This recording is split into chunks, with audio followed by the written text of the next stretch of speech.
Good afternoon and welcome along to the Greenyards. We're here in Melrose, our first visit this season, and of course this the home of the world famous Rugby 7. Started here back in 1883, and you have to say that this is one of the most picturesque settings for a sporting occasion anywhere in Scotland, if not the whole of the UK. This place has had something of a facelift in recent times. New pitch, floodlights, a lot of investment, as you can see there on the main screen, and the spectators making their way in this afternoon for our live coverage of the Southern Knights against the Boroughmuir Bears. Of course, these sides met just over a week ago, a week past Friday to be exact, and Melrose based Southern Knights came out on top. Boroughmuir Bears 12, the Southern Knights 31. The scoreline that Friday night. Of course, one or two hill walkers making their way down from the North Eildon. We get a glimpse of the Eildon Hills that very much dominate the setting here. And somebody that knows these parts very well indeed, a long association with both Melrose Rugby Club and more recently the Southern Knights, is my co-commentator today, Alistair Houston. Good afternoon, Stuart. Good afternoon, everyone. Well, Alistair, this is a very important game for both these sides when you look at the league table. Boroughmuir propping up the table at the moment. Melrose-based Southern Knights, they're in 4th place in the table, and they'll be looking to the Southern Knights cement their place in the top 4. Absolutely, that top 4 playoff, meaning that would have a more meaningful end to the season against, possibly Stirling County, Watsonians, Ayrshire Bulls, Heriots are themselves. We have a look there at the results from this weekend. Watsonians really blazing a trail at the moment, defeating Ayrshire Bulls by 27 points to 10 at Myerside, and of course Stirling County against Heriots, just 1 point separating the sides in the end up at Bridgehawk. Stirling County 15, Heriots 16. Heriots on their day have been extremely competitive, and Boroughmuir Bears, my last outing was watching Boroughmuir Bears and Watsonians set up a real pre-Christmas cracker at Megatland. So these sides they're still getting to know one another as a squad, but they're certainly bedding in well to make it a very entertaining competition. Well, the Southern Knights, they can welcome back Fraser Thompson as skipper. He has been a miss for some crucial matches in the early point of the season. Dalton Redpath, incidentally, is in at 4 for James Head. That a late replacement for the Southern Knights. So too at number 8 with Neil Irvin Hess replacing Rory Darge, who drops out of the 23 altogether. With Boroughmuir Bears in mind as well, you look at that midfield, it's going to be so crucial that Chris Laidlaw, of course brother of Greg, is going to try and orchestrate things at 10, along with Kyle McGee at 9, and they've got plenty of strength and quality with Greg Canny in at inside centre. So two very strong sides on show today, Ali. Absolutely, yes. Well, I think the Southern Knights will really be looking to consolidate the effort that they put in last week with a palpable relief at getting that first victory in the Super 6. Well, here come the visitors this afternoon in their mainly white jerseys. Boroughmuir Bears heading onto the field. They've got their little splash of blue and green, and they're welcomed on by a fair few supporters that have made their way down from the capital. A journey of around 40 miles from ground to ground, more or less. There's a glimpse of Greg Canny, who makes his way, the last of the players, out of the dressing room into a huddle, and then the roar as Fraser Thompson leads on the Southern Knights. And Thompson, well, he's been a firm fixture around the Greenyards for the best part of a decade. Had a brief spell with Sale Sharks, also a short-term contract with Glasgow Warriors, and of course played for the South, the reformed South, when they faced the Barbarians down at Mansfield Park. Again, a match played almost exactly 10 years ago. So the scene is set then, Ali, for these two sides going head to head. Wonderful facilities here, floodlights are on, crowd, one or two still making their way into the main stand here, and a positive start. Both sides are bound to be looking for a good foothold in the game early on. Absolutely, get yourself in early, get some points on the board, get the scoreboard ticking over, and it's also great just to see the teams being cheered on by local youth from Melrose, Duns and Hawick as well. Finlay Brown is our match referee, and the Southern Knights will get this game underway in their dark jerseys with the white shorts and socks. Finlay Brown, just a quick word there before giving the teams the the signal for the game to get underway. That's an important point you made there as well, Ali, that Southern Knights very much looking to market themselves as a borders-wide club, as that's an early clearance there from Chris Laidlaw on there towards Fraser Thompson. Got opportunity to run and just carry over the 10-metre line. Stuart Hutchison just in behind on there towards the back row forward. Dylan Taylor takes the ball into contact. Hutchison again. It's just a little floated pass out by Jason Baggett, himself some professional experience with Edinburgh, as the Southern Knights look to try and get an early foothold into the contest with a phase of play that takes play out towards that left hand side. Jacob Henry is caught just inside that 22. Will look to recycle through Hutchison. This time it's Rory Knott who carries.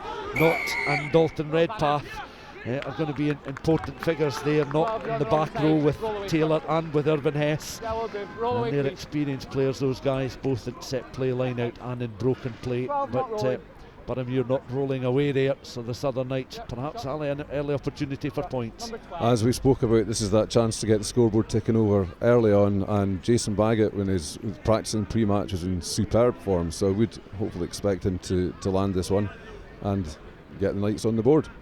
And Baggett, we were talking there about his experience with Edinburgh. He's developed as a player. When he first arrived at the Greenyards a few years ago, they were a little bit rough around the edges, but he's smoothed out to be a real quality operator. Oh, absolutely, and certainly in the last couple of seasons when at Melrose, he was making huge differences in games, controlling the matches, usually ably assisted by Craig Jackson, who we've been missing so far this season. So the Southern Knights then looking through. Jason Baggett just to land the first points in the early stages, just under 2 minutes of the first half gone here, and there's a glimpse of the view here at the Greenyards. Baggett lining up this kick just under 30 metres out, I would say, straight and true, no problems at all, and a perfect start for Baggett and for the Southern Knights, based on last weekend's result, of course, getting that first victory. They're in front by 3 points to 0. And there you go, Ali, this is what led to the penalty. It was good ball carrying there initially by Rory Knott, taking the ball into the contact situation in the 22.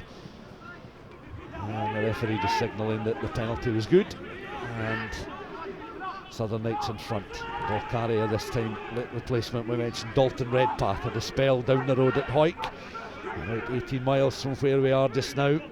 So these players, many of them have been selected from towns and clubs in and around the Scottish Borders area. That's a deep kick that falls just short of the edge of the 22, played back in field, and Boroughmuir again just looking to try and watch something between the 10 and the 22. Glenn Folds carries it into contact, is just caught a little shot there, and that's taken on by George Thornton, the hooker, and good work there as well by the Boroughmuir number 8, Craig Keddy. So connections with Gala just down the road as the box kick comes in now, floated by Kyle McGee, carries the 10-metre line just short of the 22. Fraser Thompson, traditional Thompson style flat kick which is gathered into the 22, and a chance again for Boroughmuir just to angle a kick almost into our little commentary position alongside the cameraman. I tell you, Ali, you were closest there, and you were going for that a fraction closer, and you would have taken that in no problems at all. Man of your experience. Oh, absolutely, my experience with Edinburgh Northern third 15. I'm sure would stand you in good stead nonetheless.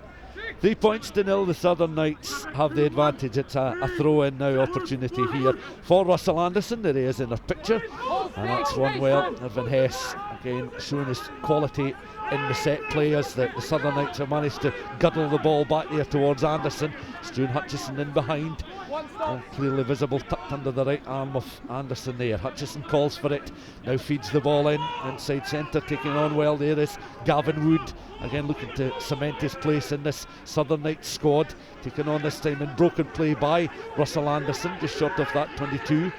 Hutchison back in field, Wood again on towards Irvin Hess. He's become a very strong ball carrier in recent times, as Irvin Hess had 1 or 2 injuries, of course. Gavin Wood out towards this right hand side. Patrick Anderson, the Berwickshire man, trying to weave his way, just avoiding Boroughmuir jerseys there. He was caught just inside that 22, but recycling with purpose. The Southern Knights carried on by Anderson once again. Still a few spectators making their way into the ground with the Southern Knights leading. Fraser Thompson out a 2-on-1 situation, opening up here. The back row forward just caught in, forced into touch there, Dylan Taylor. But almost perfect execution there from the Southern Knights as they shipped that from one side of the pitch to the other. Absolutely lovely soft hands across the pitch, and just unfortunate there for Dylan Taylor to get his foot in touch before he could make it towards the try line. So Boroughmuir Bears will feel that they've not quite got themselves into this contest, had precious little ball to work with as they've tried a couple of times to clear using boot to ball inside their own 22. That's an important throw in here for George Thornton. We'll see who he's going to aim for in the line. A clutch of players there. He was aiming there for Tom Drennan in the second row this afternoon. Drennan along with Ewan Stewart. The shrill whistle of the referee penalising the Southern Knights. And another chance here for Boroughmuir. Just very early stages, just 6 minutes gone, but the home side certainly buoyant after a victory against Boroughmuir a week past Friday night. Will look to just try and control things in the early stages, and they've started rightly.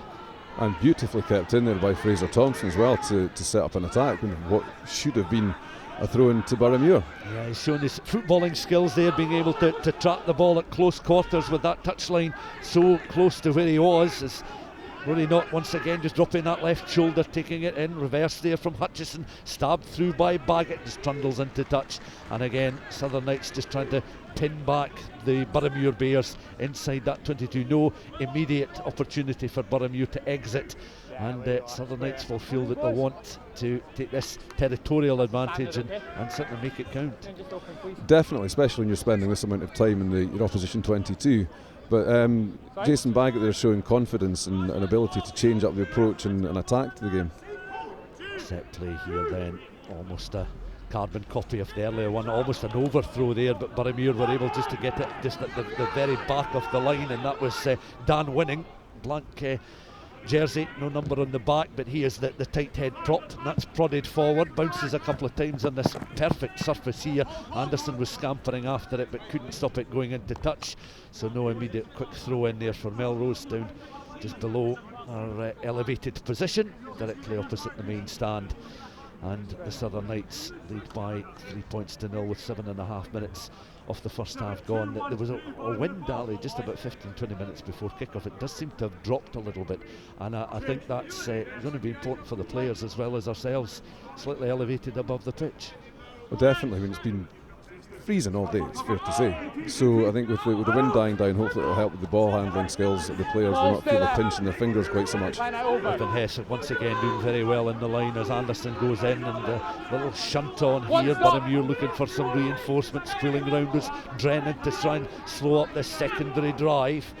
And once again the Southern Knights are working in between the channels. Hutchinson again. Oh, Hutchinson found a little gap. Is he going to go on his own there? He's eventually clawed to the ground. An excellent tackle coming in from the returning Jordan Edmonds, and he'll be certainly looking for a good run out after that leg injury prevented him playing against Watsonians towards the tail end of last year. And Southern Knights are looking to try and recycle quickly. Again, Hutchison in with play, and so too was the initial ball carrier McQuillan. Out towards the left hand side, and it'll come back on the right again. Little pod forms, and the Southern Knights in these black jerseys with the white shorts now, led by Neil Irvin Hess. Remember, Irvin Hess was in for Rory Darge, Dalton Redpath for James Head. Two fairly late changes for a Southern Knights side that have certainly come out the blocks pretty sharpish here. Home advantage for them at the moment. The clock showing now 9 minutes gone in this first half. Baggett with a long pass out to Anderson. Anderson's got face and time. Is he going to be caught in the line? The referee signals the try is good, and Anderson is in. That's Patrick Anderson, the right winger, for the opening try of the game inside the first 10 minutes. And superb vision by Jason Baggett there to pick Anderson out on the wing, and a lot of work for Anderson to do there. It's leapt fairly salmon-like to get himself over the line. It was indeed, and you're always going to, Borders audiences in particular, are going to enjoy that coming from a Borders player. The cover as well, Edmonds just couldn't get to him. He certainly did his level best, but Anderson was I think aware in receiving the ball that there was a gilt-edged chance he wasn't going to cough up. And Anderson again, a young player from Berwickshire, who's really come on strong and has enjoyed some cup final success at Murrayfield with Melrose in seasons past, and very much settling into this new role with the Southern Knights and the FOSROC Super6. Watching on here, an acute angle for Jason Baggett then to try and land a conversion attempt. Remember, he's slotted over a penalty goal, 8-0. And I would imagine Rob Christie and those in the Southern Knights coaching camp will be relatively satisfied with the efforts of their side. Of course, Graham Shield, his opposite number, very well known around these parts as well. Baggett's kick looks as if it's just going to drift wide off those right hand posts, and it remains 8-0, the home side in front.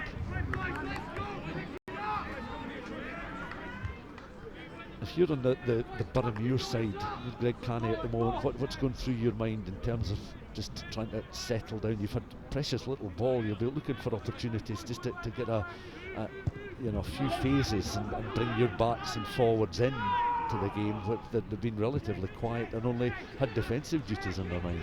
Well, exactly, you need possession.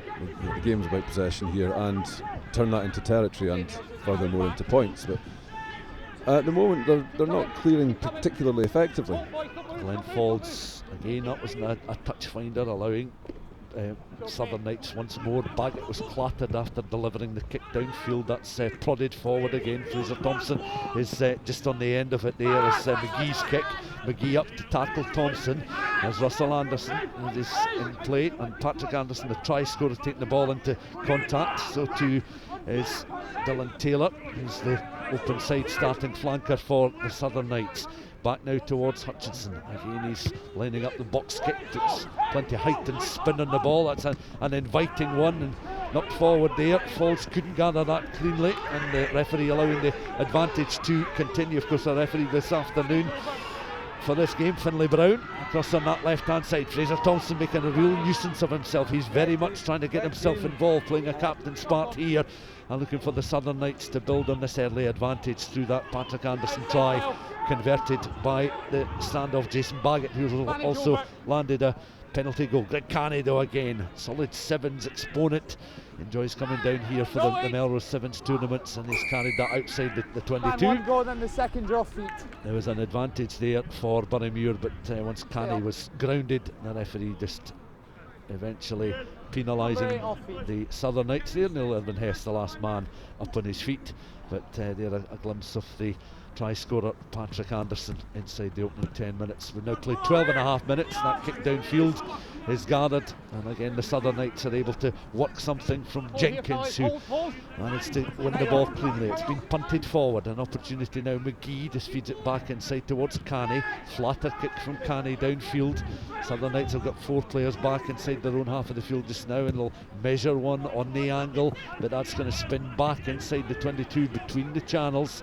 Again, McGee lining up a kick, which is going to go below our cameraman. Coming for you, Stuart. I was going to say we're almost targets here, sitting ducks, but so far they've just missed us on 2 occasions now, and it remains 8-0, 13 minutes on the clock, and a throw in here for the Southern Knights.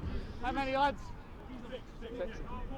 You were talking about just before the start of the game, Ali, about 1 or 2 players in the Southern Knights squad that have been missing through injury. It's maybe taken them a little bit longer after week 1 just to find a balance and a blend that's going to really work for them. Yes, I think definitely you're looking to have Craig Jackson, who was the club captain, and Murdo McAndrew, and of course Fraser Thompson's now back. Now the return of Thompson has been key the last week or so. Lovely prodded kick through there from Hutchison. Anderson's after it. Is he going to be in for try number 2? He is. And that was simple stuff there. Scrum half and right winger linking up, and it was all about the delivery of that grubber kick through, played through by Struan Hutchinson. After it was Patrick Anderson, and he was grounding the ball almost in exactly the same spot as he did 5 or so minutes ago to get his opening score. 14 minutes of the first half gone, 13-0. Ali, here's a replay of the score. Wonderful kick through. It was a delightful chip through, and a measured take again, like before. Patrick knew he had work to do. There was a player on his back, but right there in the policeman's corner, he grounds it down. That's good local knowledge when you introduce the famous policeman's corner around the Greenyards. So 2 tries down there for Patrick Anderson. Again, McGee was almost slightly hesitant when he was lining up his tackle of the Southern Knights right winger. And there's a lovely shot of the part of the town itself as Bagot lines up this conversion attempt. So it's been one-way traffic at the moment, almost as many points on the board as minutes played, and that's beginning to swing in quite nicely, and is a successful one.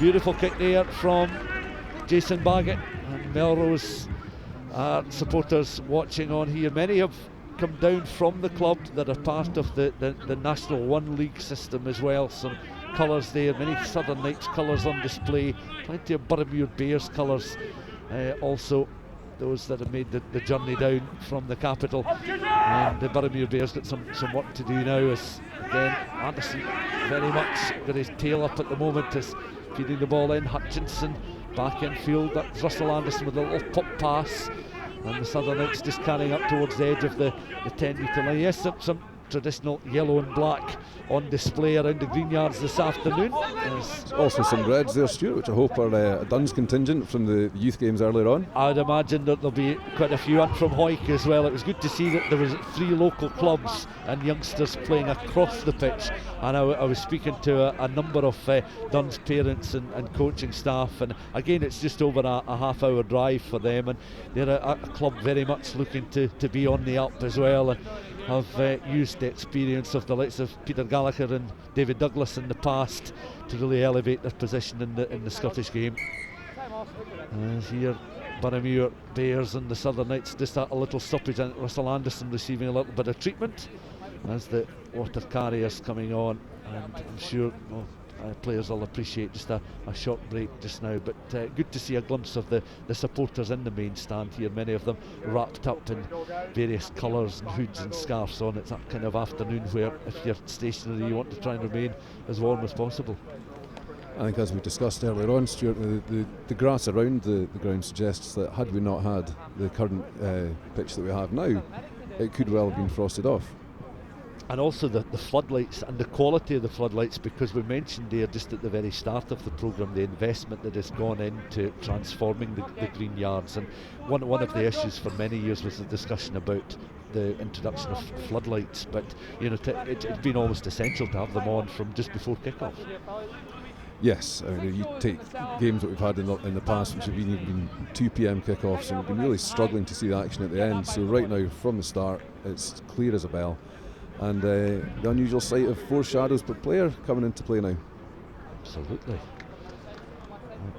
No, it's been something that has certainly been a huge boost to the area, no question about it. A facility of this quality, and on show this afternoon, Boroughmuir Bears now looking just to pick themselves up after a difficult opening 17 minutes or so. McGee out towards that right hand side, again looking to try and bring those in the midfield into play. Ron Kerr is the outside centre, falls at full back, still in that zone just as they carry over the 10 metre line.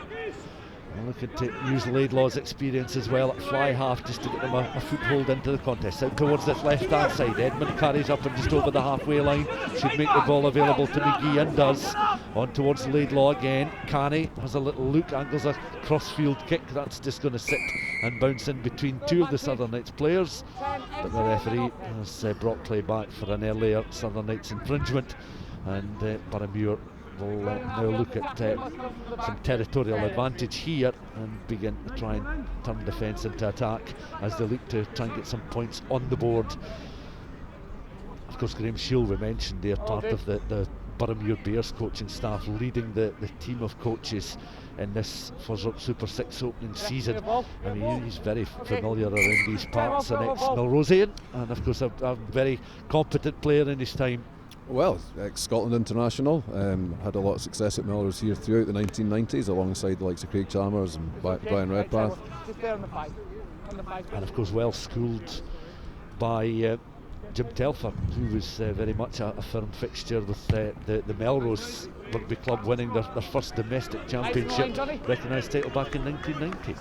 So Graham would be around at that time. Boroughmuir Certainly prodding the was. ball forward into the edge of the 22. So okay? this is the deepest Don't go position crossing the line, in an okay, attacking Phil? sense they've been in the Southern Knights half of the field. George Thornton then feeding the ball into this line out, and it's an Kyle, important stay tight. junction in the game as we've played almost 19 minutes of the first half. That was a solid take towards the In the front of fight. the line, and Boroughmuir Bears now looking to try and just attack as it's splintered, and it's the back row forward McGinley that's able to take the ball up just on the angle, 15 or so metres in from touch, recycled by McGee, taken on this time by Okay, Stewart, play and that advantage, number 10 distinctive black offside. scrum cap I should say. McGee on towards winning. Tackles coming in there as Care was stopped just on the edge of the Please legal 22. there. Southern Knights Number penalised 10's once offside more. in the midfield. An offside decision going against Baggett, I think, and Number another 10's offside, opportunity made the for tackle.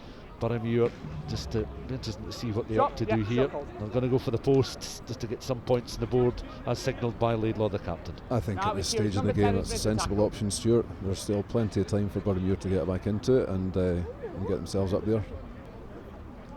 So here's an opportunity now for Boroughmuir, and it will be their scrum half that will take on the kicking duties. Kyle McGee. Really good picture. That's the standard. Earlier in the competition, he was the We are. player with the Really most good number first of scrum. points to his name, so he's leading in terms of point scorer, and he's right in front of the posts, the electronic scoreboard just to his left hand side. One or two cars just making their way behind the ground. McGee then, here he goes, perfect view of the scrum half's attempt here, and there's no problems at all as he clears the back row hedge there. Yeah, Jason, And you're gone, Boroughmuir you're gone, Bears your have pillars a give you foothold in the pretty good game line, with just 3 stay points on them, courtesy okay, of the don't scrum jump half. And straightforward strike from McGee there as the wind now begins to pick up. We can see that with the flag above the main stand flapping quite happily there. Really good first scrum, by the way. Really good.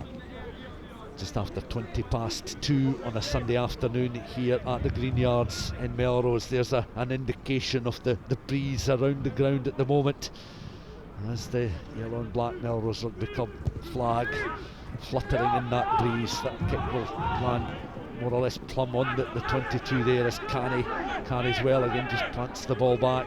Opportunity for Boroughmuir now. They certainly want to try and add to the 3 points and just close the gap on the hosts this afternoon. As Brown carries just beyond the 22. This time it's their number 8 in Don't hold on the him in. angle, Craig Keddy. Just stopped beyond that 22. In come the reinforcements. Okay, use it, Boroughmuir Kyle. again will Last foot, just step, look please. to Thank you. ensure that this is a clean exit and an opportunity just to put the Southern Knights under more pressure with this high up and under. Fraser Thompson though takes it almost on the cheek there as he was measured there and gathering the ball, and now the second row's coming. Dalton Redpath then, as we mentioned, in for James Head. On now towards number 5 Angus Runciman. So Redpath and Runciman the starting 4 and 5 for the Southern Knights. Baggett again. Thought they were going left but angled it right. McGee is able to gather, doesn't call a mark. Again, puts a bit more spin on this, and that's a decent kick downfield that carries just over the halfway line. So good exit there from the scrum half, and Boroughmuir take play back up towards halfway, just down below our commentary position. A reminder, 15 points to 3. The Southern Knights lead with 22 minutes on the clock. I think Boroughmuir will be more pleased with themselves with that exit, more successful than they've had in the first 10-15 minutes of the match. Stay 10, please, okay? Yeah. Just looking down below at the moment as Anderson is throwing the ball in, working towards the back of the line. Good play there by Will Irvin Hess, winning the ball, taken on again just on the angle as Taylor looking dangerous on towards Anderson. Measured pass out towards Thompson, that's prodded through now. There's a good accelerated run here coming in from Jacob Henry, but covered defence is good from Boroughmuir as well. Send it to them, they read the situation, they just slowed up the opportunities there for Henry to gather the ball. Taken on this time by Stewart as he works it between the channels just inside that 22, looking to recycle again, and it will come back with a canny exit, and he puts a bit of spin on that kick and just bounces off the roof alongside the main stand there, just short of the 22. Southern Knights with another attacking line out, and they've been quite assured in the line out, and again bringing in Hess into the starting 15 and a set play. I mean, we've seen for years he's a very good jumper in the line and very often wins ball. Same could be said for James Head, who's not involved, of course. Yes, sorry that James Head's missing out through illness, although Neil Irvin Hess, his line-out jumping is fantastic there, and again that was Angus Runciman. However, it's been called not straight. Yeah, that's an infringement here, so I'll just have a look at what's going to happen from this set play. Scrummage just on the 15 channel on the edge of the 22, and spectators watching on with real interest as Boroughmuir, since landing their opening points through that penalty goal, are back inside the 22 on defensive duty once more. Southern Knights then through 2 tries from the right winger have the advantage on the scoreboard, but there's a glimpse of the Boroughmuir point scorer, Kyle McGee. Pops the ball into the set play. It's one just at the back of the scrum. Simple stuff there, and executed by Keddy, carrying up and just beyond the 22, and then Canny goes toppling over, but the advantage will come the way of Southern Knights. Knock on, much to the delight of the crowd there, Stuart.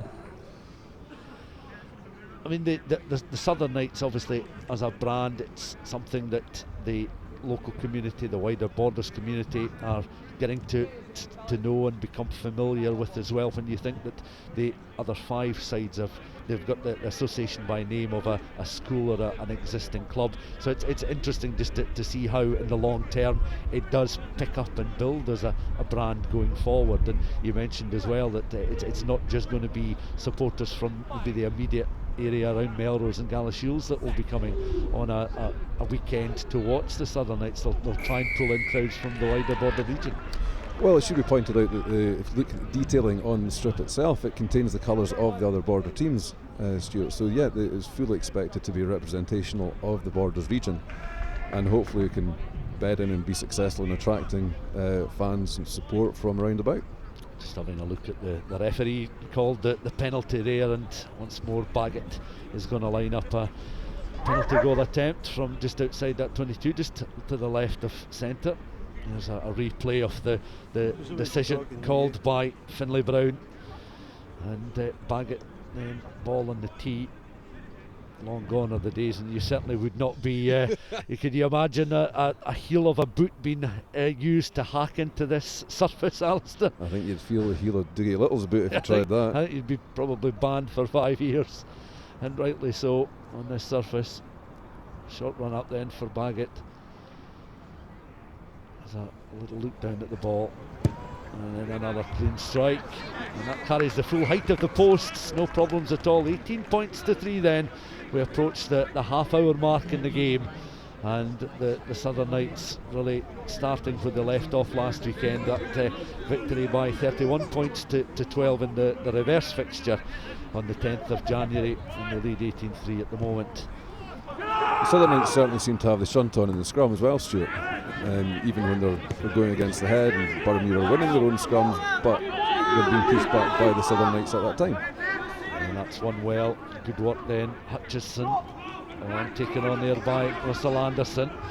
Again, making himself very busy, and a nuisance is Taylor as it's floated out now through the centres, linking up well. 12 and 13 Wood and Jenkins. It's Jenkins on the angle, running up towards the halfway line. Over comes Hutchinson with that reset and the recycled ball. Hutchison goes in again as the ball carriers take play up towards the edge of halfway. Baggett now from his own 10-metre line prods one forward, out to bounce. Boroughmuir again just stick that downfield. That's Falls looking to try and angle one. That's a good kick downfield from a fairly tight angle there, using what blindside there was to good effect, and that just forces Southern Knights back closer towards their own 22. We've played now 28 minutes, and it's 18 points to 3, and the Southern Knights right winger opening the scoring 2 tries, both converted as well by, or rather one of them was converted to penalties, I should say, for Jason Baggett to give us the 18 points for Southern Knights,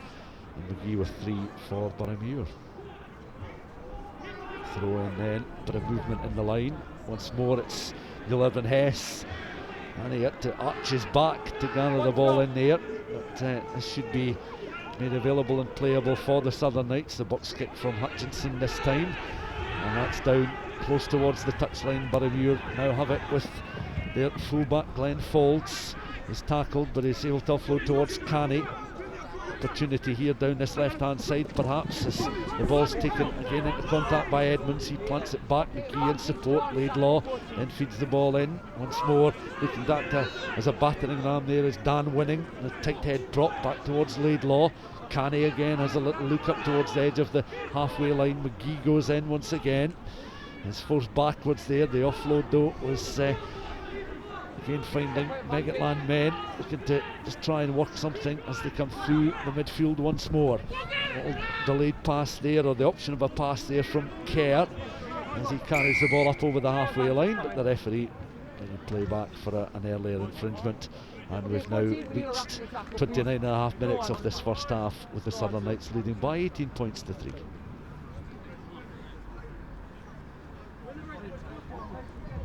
Be interesting to get the thoughts of the visiting players that played on the surface, that have come down to the Greenyards in the past, to get their own thoughts on it, because this will not be uncommon for players to play on a surface like this, but it is in stark contrast to a grass surface that at this time of year can sometimes cut up and be quite sticky and soft to play on. Absolutely, and it's an advantage for the Southern Knights players to train on and play on this game with regularity. It's also flattened the pitch out, certainly that church corner to our left, which used to be slightly rippled, shall we say. Yeah, there's been a bit of landscaping gone into the lay of the pitch and the surrounding areas and the bankings as well. And of course, when the Melrose Sevens rolls round, this place will be absolutely buzzing and almost bursting at the seams.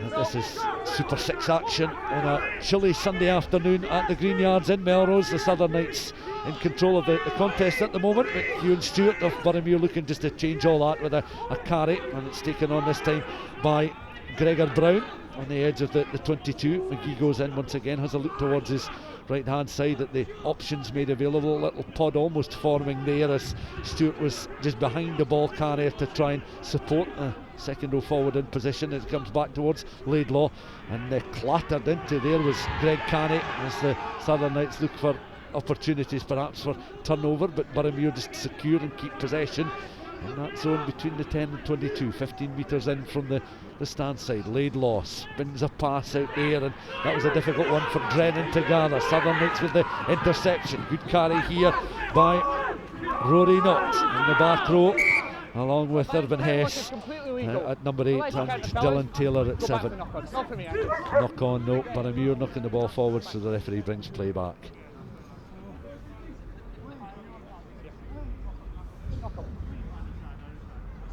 There's a glimpse of Hutchinson, who's certainly himself looking to be creative and try and work some magic from a Southern Knights point of view. Both be assured in feeding the ball into the scrum, but with a mixture of solid passes to the first receiver and box kicks. He's shown a little bit of variety in his game so far in the 32 minutes we've played so far. And also the first man to put points on the board for the Southern Knights in this iteration. He scored a penalty in their first match against Watsonians, which sadly was a 14-3 reversal here at the Greenyards. Yes, he has that distinction, of course, as this the early stages of new competition, the opening season. And it's our first visit, as we mentioned. Fraser Thompson now up towards the halfway line. Next Sunday we'll be in Burns country on Burns weekend for the Ayrshire Bulls against the Southern Knights. But this time the Borders team have got home advantage and leading by 18 points to 3 as Russell Anderson pass in again. Tight head prop carrying as McQuillan. And back there, a little misunderstanding almost as Dylan Taylor was coming up with play, and Taylor was rather ruefully just feeds the ball on towards his scrum half there, with Boroughmuir again breaking up play, conceding the decision will go the way of the Southern Knights. And as we approach half time, 7 minutes of this first half left to play, how both sides would love a score before the interval. Which way do you see it coming, Stuart? At the moment, I would possibly be looking at the Southern Knights to add to their 18-3 advantage. just the amount of territory and possession that they've had, they'll feel that at the very least 18 points is the minimum they should have. Boroughmuir, though, they're bound to have a sustained spell of pressure in the game, where they'll certainly look to their experienced players to try and stem the tide and see the pendulum swing in their favour, as Thompson again does well to carry up towards the edge of the 22. Recycled by Hutchison, taken on there by Dalton Redpath. Really go too far there, Redpath, with a secured possession of the ball once more. Hutchison in again, but the referee just signalling as Hutchison takes a quick one there. He was just trying to catch Boroughmuir off guard and running into trouble into Big Tom Drennan there. As one of the Boroughmuir players still on his backside, gets back to his feet though. Boroughmuir on the defensive here as the Southern Knights are scrapping for everything. Neil Evan Hess there, the Southern Knights number 8 on the ground. Southern Knights just a fraction short of that try line, as you can see from our pictures here. They try and pick and go again. That was a solid drive there by the number 3, Ewan McQuillan. And this is incessant Southern Knights pressure as another pod forms here. Planted back, ball carriers always taking it in front. And on the line is a try. And that looks like Grant Shields, who's crossed the try line for the 3rd score in this first half for the home side, to take the score to 23 points to 3 with the conversion to come. And we've played 35 minutes of the game. And they're a perfect illustration of the power of these Southern Knights forwards as a collective, with a succession of chances. And it all came, Scott McGinley was not involved defensively, he was out of the equation and he was making his way back, so Boroughmuir were scrambling a defence, and they're really an illustration of the power there. The loose head lunging for the line, diving over and securing a further 5 points. And testament again to Struan Hutchison for his quick-wittedness in taking that quick tap penalty, which I thought they were going to go for the 3 points, but obviously the vision of this wee scrum half there has led to this 3rd try for the Southern Knights. And they've certainly in recent times shown that they've just got the blend has improved somewhat for the Southern Knights, after being very much involved in matches and falling perhaps just short of winning games. The Watsonians match just at week 1, that 1 point deficit between the sides at the end, favouring the Edinburgh team. The last minute draw at Stirling as well. It's another lovely floated kick there by Baggett. And it's important as well for any of the sides, it doesn't matter the level you play at, but if you've got a reliable goal kicker and somebody that can land points of the tee, even when they're not necessarily from long distance or at acute angles, if you can just keep the scoreboard ticking over, that really does help the collective effort. Oh, it makes a huge difference, especially for the forwards, to see their efforts rewarded if they've managed to get a penalty for them. Beautifully taken again by Neil Irvin Hess. He's certainly made a contribution since coming in as a late replacement. Remember, Rory Darge was down on the team sheet to start at number 8. Back with Baggett again. Oh, that's charged down, and Jordan Edmonds, an opportunity for Edmonds. Edmonds playing a little bit of football, is able to gather, and he evades the challenge coming in there from Fraser Thompson. And that's a real mistake there from Baggett, but great play from Edmonds, because he remained on the front foot there. He closed down the fly half, and when he was part of our commentary team just before Christmas time, when the sides met the Edinburgh Derby that we covered at Megatland just before Christmas, he was itching to get back and get involved in the Super 6, and he said, when I do, he said, I want to make a real difference, and that's the type of play that Graham Shield would be looking for from his left winger. Well executed score in the end, good bit of opportunism too. Yep, great forward thinking from Edmonds there, and took full advantage of like you say, a rare mistake by Jason Baggett, who'll be annoyed with himself.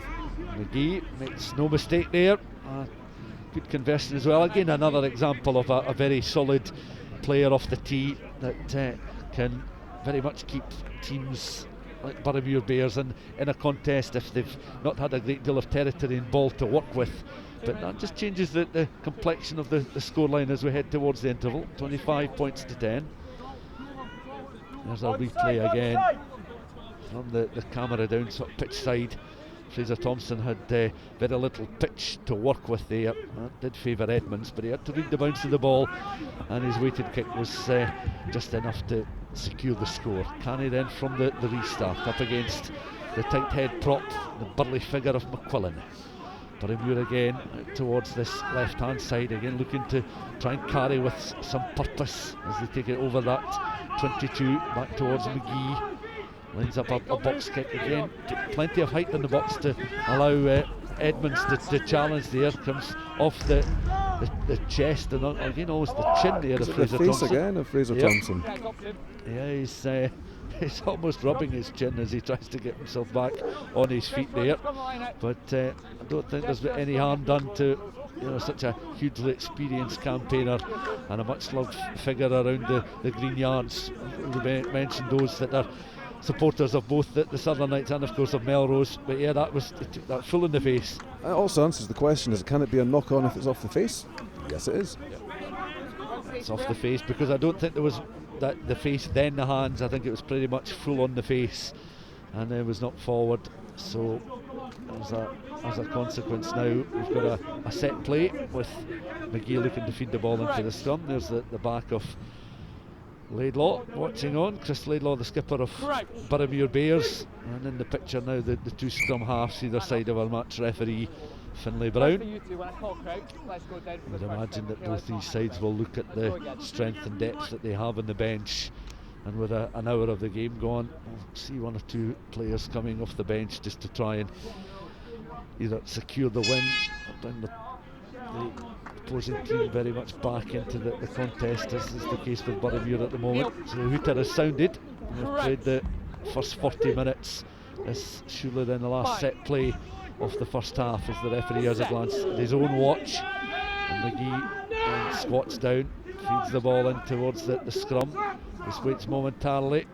Hutchison just tried to poke it out of his hands there. Laidlaw and Hutchison linking up well across towards Edmonds on that left hand side. There's a great running here from Glenn Foles up on the angle. He was almost running out of room there. That was hacked forward. Bit of defensive work required here for the Southern Knights. They just poke it beyond the dead ball line there, and the referee just pops whistle to mouth and signals we've reached the end of the opening 40 minutes, and we have a half-time score of Southern Knights 25, Boroughmuir Bears 10.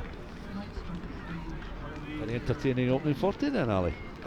Thoroughly enjoyed it. I've been to all the Southern Knights home Super 6 matches so far, and this has by far been the most enjoyable half I've watched. Both teams showing enterprise and a willingness to run the ball. They've been poking the ball through, testing each other, and yeah, 25-10 seems to me to be a reasonable scoreline to you. How about you, Stuart? I would say that given the territory and the advantage, and they've shown a bit of a cutting edge this afternoon, the Southern Knights, but Boroughmuir Bears, again, an opportunity coming their way close towards half-time, and all credit to Edmonds, who, as I say, when I spoke to him just before Christmas, was itching to get back to play, and he'll be pleased to at least have added 5 points to his own personal tally this season as the teams make their way into the dressing room below the main stand. And one of the last players in there is Hilary Hess, who's making his way down. So of course these sides know each other very well indeed, not just simply by the fact that they played a week past Friday night, but many of these players have come up against one another in the Premiership in past years, so there'll be very few strangers out there on the field.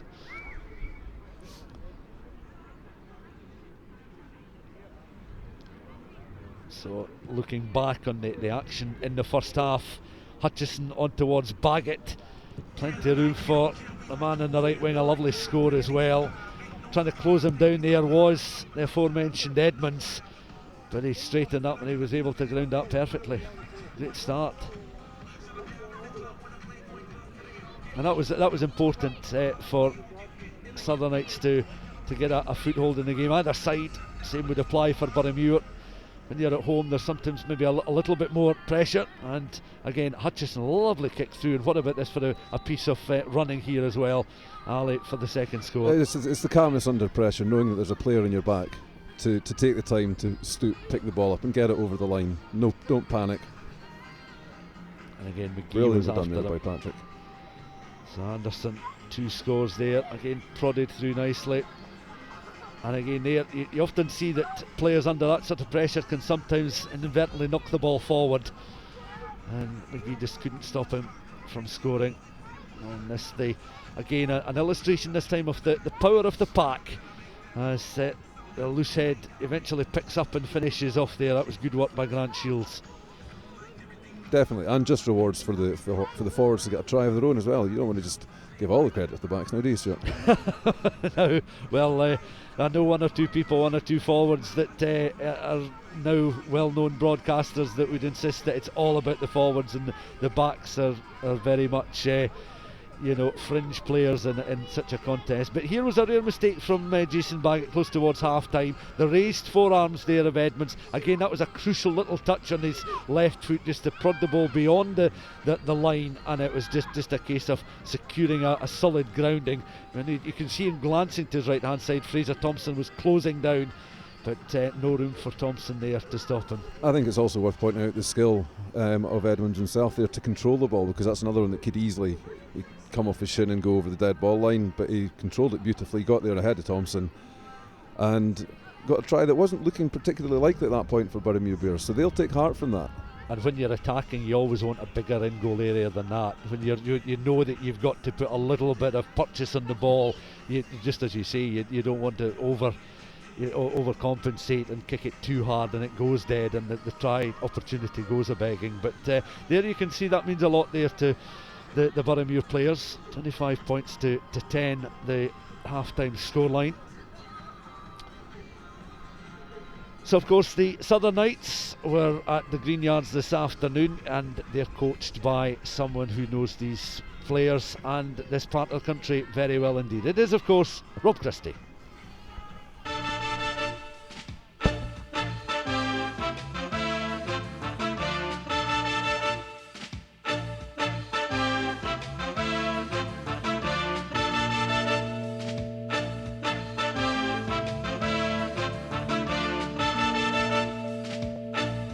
Rob Christie, head coach of Southern Knights.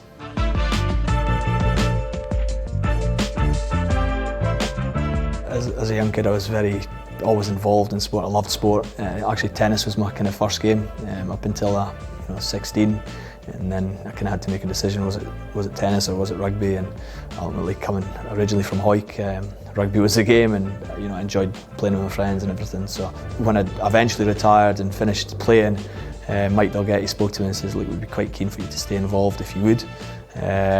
So I was roped in, and then we're 8 years down the line, and I'm still here. So I suppose the biggest thing for us is now that there's a real expectation on the players to develop and get better. And I suppose that is good for the game, and it's good for the young players, but it's also good for some of the more senior players within the groups that are really trying to drive it for these young guys to create opportunities for them to come through. Probably was in the olden days where players were training 5, 6, 7 times a week, and they were just doing it because they knew that that's what they had to do to progress to play for Scotland.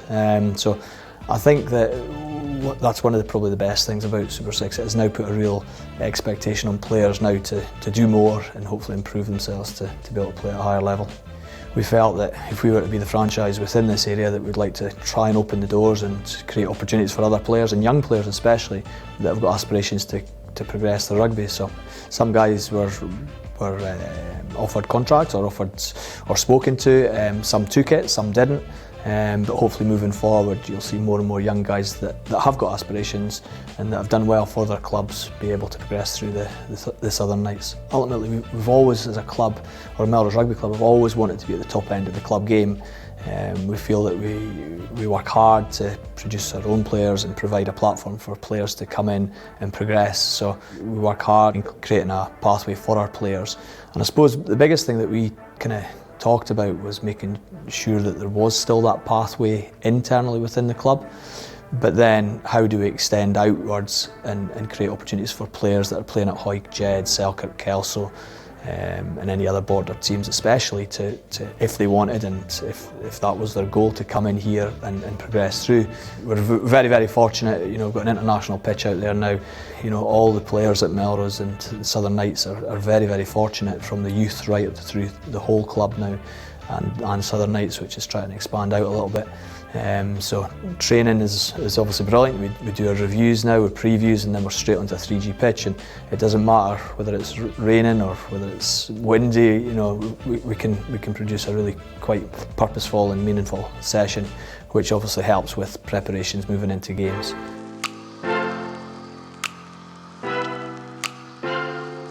An additional fixture outside of the Super 6 competition was the game over the Christmas period between yourselves and the Newcastle Falcons, looking to raise funds for Doddy Weir's Foundation. How great was it to be involved in an event like that?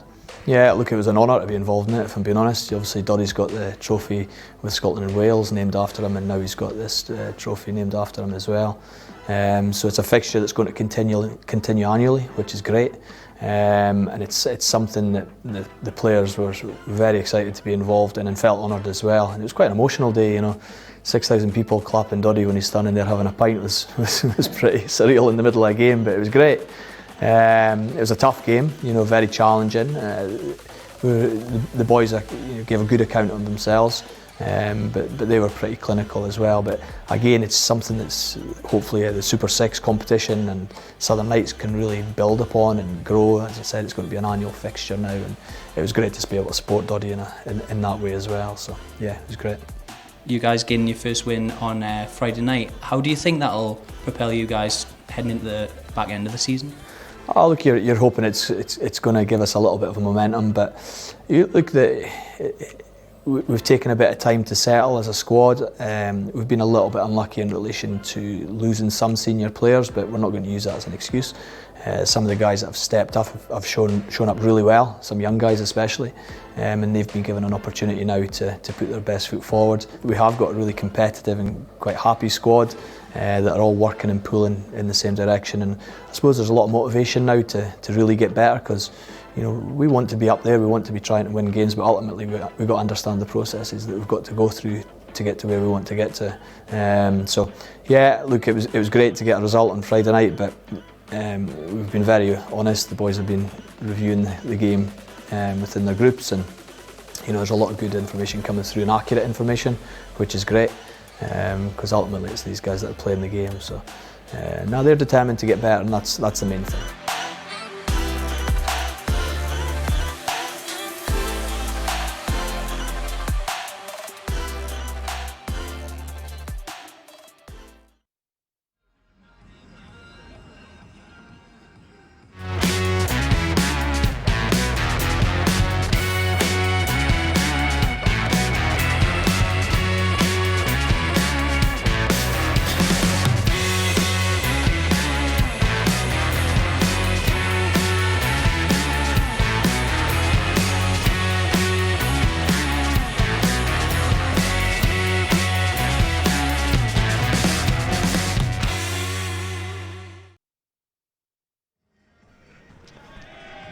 So the second half about to get underway here at the Greenyards as the Southern Knights and Boroughmuir Bears remain locked in the changing rooms just now. It's an afternoon for a bit of perhaps text communication or social media while out walking the dog, but there's every chance she's looking for the live stream to watch the second half if she's not able to stay around the ground for the remaining minutes of the game. There's maybe one or two that could well feature here or at grounds nearby in the future, and it's very much a case as well of these youngsters being influenced, I suppose, as well, and enthused by what they're watching here. The FOSROC competition, of course, round 7. And the spectators, many of them will have watched other matches involving these 6 clubs so far, and the Southern Knights at the moment looking to certainly cement their place in 4th place in the table, and I'd imagine Ali look at the teams above them to try and secure a playoff position, where Boroughmuir Bears will be just simply looking to try and find a way to get off the foot of the table. Well, nobody wants to be at the bottom of the table, Stuart, obviously, and a win for Boroughmuir would lift them above Stirling County and Southern Knights. A win for Southern Knights gets them comfortably into that 4th position and chasing down Heriots, and moves them away from that bottom 2 position currently occupied by Stirling County and Boroughmuir Bears. The those involved in the bench as well, just warming up at the moment, just going through their half-time routine as replacements and readying themselves to be involved in the match at some stage. And I'd imagine that these players will be itching to get involved, because there are substantial numbers in the squads of each of the 6 clubs as well, so every player wants a good bit of game time and to show his respective head coach, you know, what he's all about and what he can do. Of course, it's why they're in the game to play, which is one of the problems that they had when professionalism first came in with the Scottish clubs 20 years ago, was you had great squads of players who weren't getting game time, and so obviously these guys are wanting to get out there and show what they can do, potentially to take themselves to the next level as well. There's 2 spectators on our screen there that have certainly seen a few games in their time, and will be, I would imagine, mulling over the potential for a second half comeback or an increased advantage for the Southern Knights. There's the table coming into the match this afternoon. This is effectively how it is just before the conclusion of the game. So Watsonians at the top with 27 points, and Ayrshire Bulls in second place on 23. Of course, Ayrshire Bulls entertaining the Southern Knights next Sunday, another televised match. Heriots in third place. So you've got the top 3 sides only separated by 4 points, and then the Southern Knights with victory this afternoon can certainly look to pull away from the pool of teams below them, Stirling County and Boroughmuir. So such is the importance of a win for them today, and equally for Boroughmuir to try and come back. Definitely, both teams really essential that they get the win. And Gordon Chisholm there. As we look down and see that Boroughmuir are first out of the changing rooms. They've gone through the 15 minutes inside the dressing rooms here at the Greenyards, and Laidlaw is the first one out, and we'll get this match restarted. Southern Knights will also make their way onto the pitch just from that tight tunnel down below us.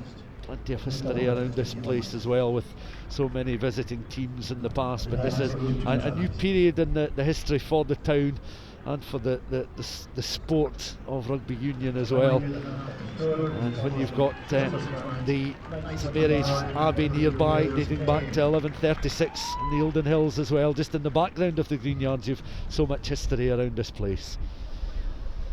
As Melrose supporters, I can see 1 or 2 of them in the yellow and black jerseys, take to their seats. Dun supporters as well across there, 1 or 2 from Hoyk in their green jerseys, and those that have come down with blue and green of Boroughmuir as well. So there's a fair bit of colour around the Greenyards this afternoon, as Canny and Boroughmuir will get their second half underway again. The wind beginning to pick up, and we can feel the full force of it, along with our 2 camera operators and the gantry here, as Hutchinson then plants a kick down just on the angle there, and Kieran White gives chase across on that far side, and that goes out pretty much on the full. So it's a chance now for Boroughmuir. Already the forwards grouping around in the huddle, trying to work out what they're going to do from this all-important line out. 25 points to 10, an early throw in here in the second half for George Thornton. Kieran White, you say, Stuart? That would be Kieran White, who's on the right wing. We're just been made aware at half time, just a very late personnel change from the bench to the first team. So Patrick Anderson on the left, Kieran White on the right, with Kieran White landing those 2 tries in the first half to give the Southern Knights a good foothold in the contest. 25 points to 10 they lead. And of course it was the left winger Jordan Edmonds replying for Boroughmuir Bears just shortly before half time. If only you'd had somebody with a bit of local knowledge to keep you right on that late change, Stuart. New man, you've seen the standard for the first 40, doesn't change now you're on. And Southern Knights immediately looking to the bench to make a change. I think Sean Gunn is stripped and ready and just on the field of play, so we'll get confirmation of who he's replaced in the very early stages of the second half. 90 seconds of the second half gone. Southern Knights leading by 25 points to 10. Bind.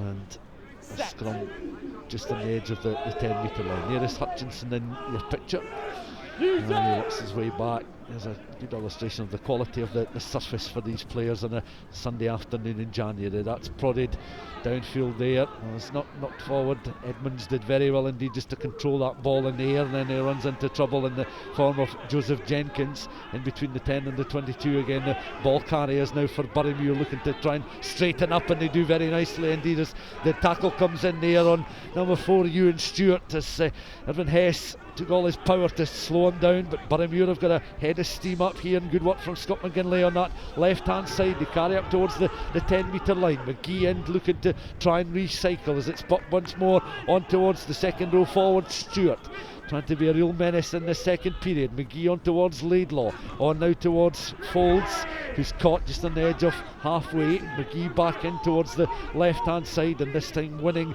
is the carrier, the tight head prop, making a few yards inside Southern Knights territory. This time the number 8 gets involved in action. Craig Kerry is just caught and slowed up there. The momentum of the attack just dropped ever so slightly, and that's spilled there by Sean Gunn, who's just come on the field of play. Prodded forward there by Laidlaw. Thompson gives chase inside the 22, is gathered though by Baggett, who almost slips and is able just to angle a kick from the 22 downfield. It carries that 10 metre line, and Boroughmuir just a little bit more pacey and direct when they've had possession in the last couple of minutes. They've certainly come out the traps with intent, Stuart, and some of their handling between the forwards and the backs there was the highest order. And Graham Shield is undoubtedly looking not just at the occasion here and winning at the Greenyards, but very much looking at that league table and be looking for a response from his players to be perhaps a little bit more aggressive, to be challenging with the greater intensity at the breakdown, and just asking more questions of the Southern Knights when they have possession of the ball. And there's still plenty of time for Boroughmuir Bears to turn this around. 25 points to 10. Irvin Hess just on his haunches at the moment, receiving a bit of treatment as the respective teams in a huddle trying to remain warm as the wind, the breeze begins to pick up again. Irvin Hess, no ill effects of that solid challenge as he was clattered into, and he's certainly put himself about in the game so far. The throw in note for Boroughmuir Bears across on the far side, looking to find his man Thornton with the throw in. Angles it just on that 10 metre line. Will go towards the front of the line, and is won well as clean take. Work it round the back, bring Greg Canny into play. Canny does well. Canny deceptively strong, carrying up and over that 22, and Canny is indeed in the corner. A wonderful score there from the Boroughmuir inside centre. That's exactly what they were looking for at half time, was a quick response to get themselves right back in the game, and it was Greg Canny leading right from the front there, scoring a very well executed try. 25 points to 15 inside the first 5 minutes of the second period, and it's very much game on. Absolutely great strength there from Canny as well. He showed real grit and determination and has brought Boroughmuir straight back into the game, and it's up now to the Southern Knights to see what they can do in response. And Canny, he just piled his way through Russell Anderson's tackle, and again he was able to escape the attentions of Neil Irvin Hess. So that was really good solid running there from Canny. You can see what it means to the Boroughmuir team as a group of players celebrating with Greg Canny. And this the trickiest of all the conversions and penalties we've witnessed in the game so far, right on the touchline as you can see. And this will be really testing not so much the range but the skill set of Kyle McGee, the kicker, the scrum half for Boroughmuir, just on that 22, just a shade beyond the touchline. I think Edmonds has been receiving a little bit of treatment to his left hand. He's back on his feet as we watch on now. McGee just goes through that pre-kick routine. Just taking his time. It is an important one, and it's a very tricky one indeed. Here he goes then, lines up the kick. It's got a lot of height spin on the ball, but it is just short of the posts there. Although Rudy not almost managed to chip it over himself. I have to say that was an unusual bit of football from Not. He was almost just trying to help the ball over the bar, extending out a right foot there. It bounced off his foot and almost cleared the bar. Interesting to see what the referee would have done had he been successful. I have a sneaking suspicion that would have been the 2 points, Stuart. It would, because the ball hadn't landed on the ground, it had stayed in the air, it had taken the deflection, but can't see any reason why the referee would have caused to disallow the conversion. But such as it is, it's 25 points to 15, and I think Fraser Rennick is also on for Russell Anderson, a change for the Southern Knights as well in that front row. As that kick downfield watched into touch there by Fraser Thompson. And straight out it was as well. Not for the first time in this second half.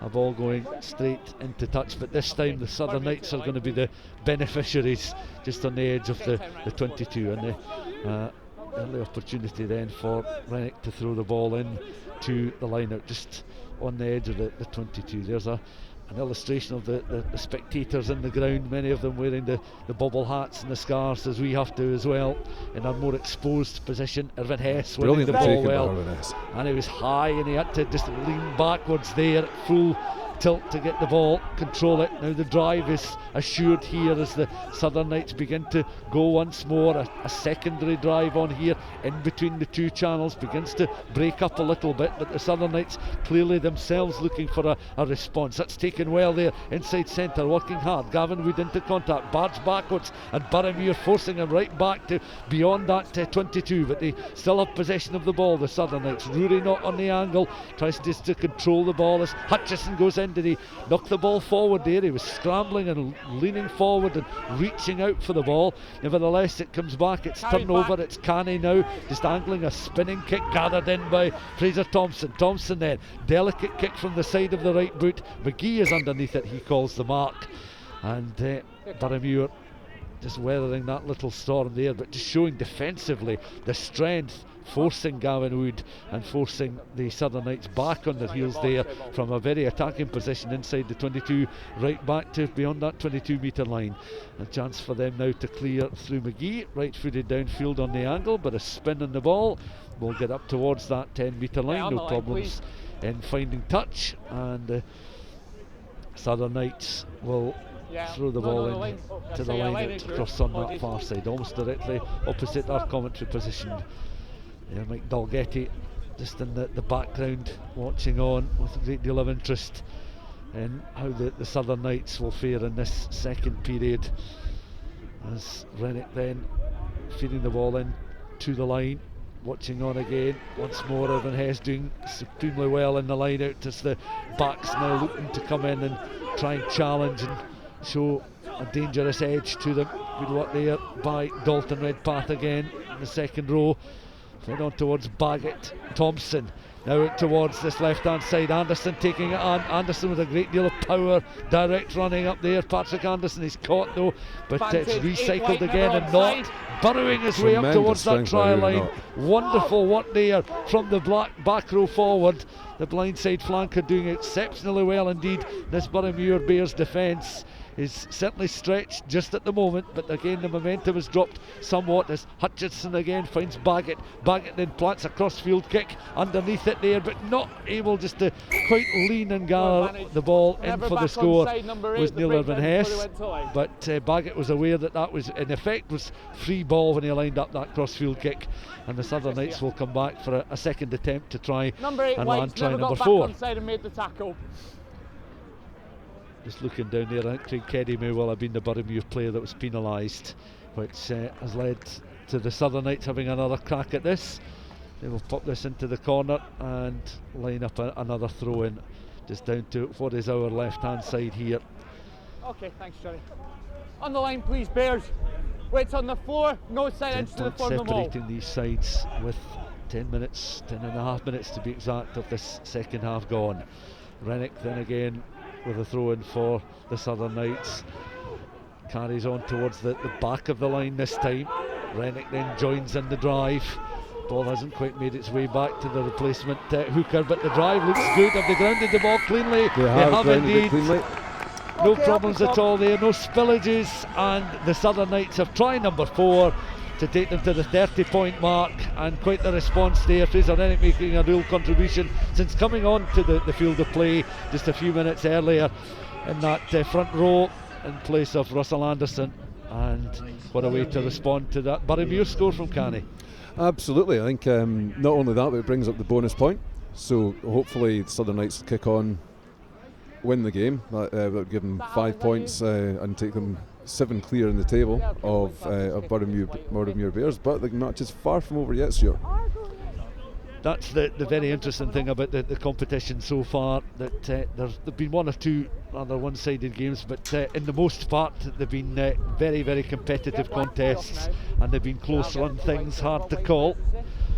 Beginning to lose bits of stationery in our gantry just as the wind is certainly picking up, increasing in its intensity, as Baggett then just beyond that 22 in between the channels with this conversion attempt. This would take Southern Knights onto 32 points.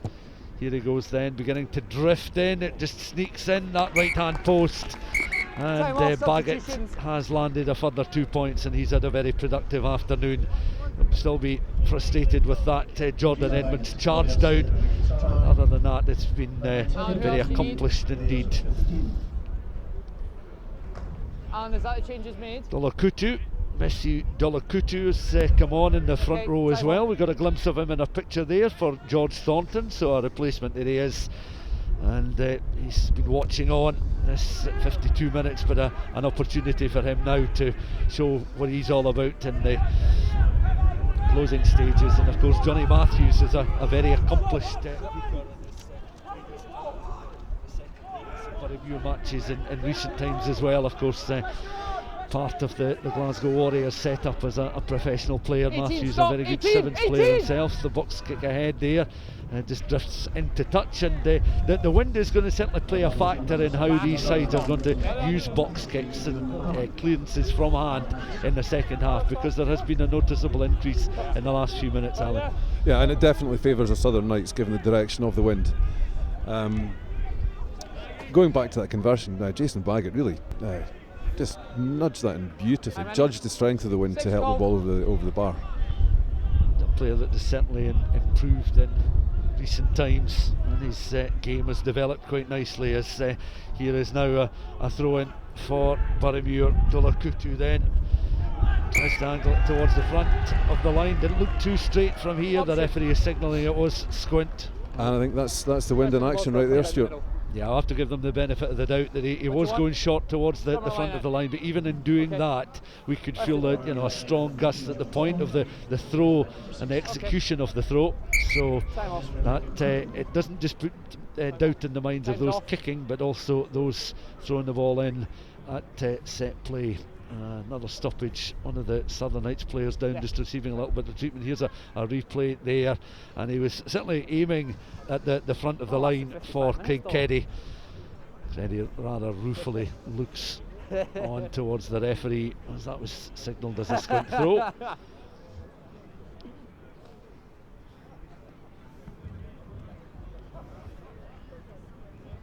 New man on this side, let's just keep it up. Just past 10 minutes past 3 on a Sunday afternoon. Time up. And we're at the Greenyards for this Southern Knights match with Boroughmuir Bears. Get that elbow higher. Do our best to protect the microphones, just to, it does give you an illustration of how strong the wind is around the Greenyards at the moment. It certainly has picked up, but down on the pitch, Hutchinson and the Southern Knights now looking to feed the ball into this latest attacking scrum here, almost on the halfway line. You'll see football pitch markings as well, as this surface is used for football as well as for rugby union, as they've measured it out down towards Fraser Thompson. Thompson then prods a kick through. Anderson now gives chase as well. Back though is some defensive Boroughmuir cover. Fraser Thompson was very quick off the mark there, carried on the strong run. The referee hasn't signalled the score. I think he might consult with his touch judge on this near side, Anderson was giving chase. Thompson, though, just again an illustration of how quick he is when he's running over a 60-70 metre distance. But there, his acceleration over 30 was lightning quick. Thompson at his best. No try. No score. knock Fraser on. Thompson will be disappointed, but he certainly, this was a half an opportunity there. He managed to get in between again Edmonds and the right winger Cammy Gray. Generally the best angle. Just make sure you stay square throughout if you're going to go after them. Yeah, it's a reasonable decision.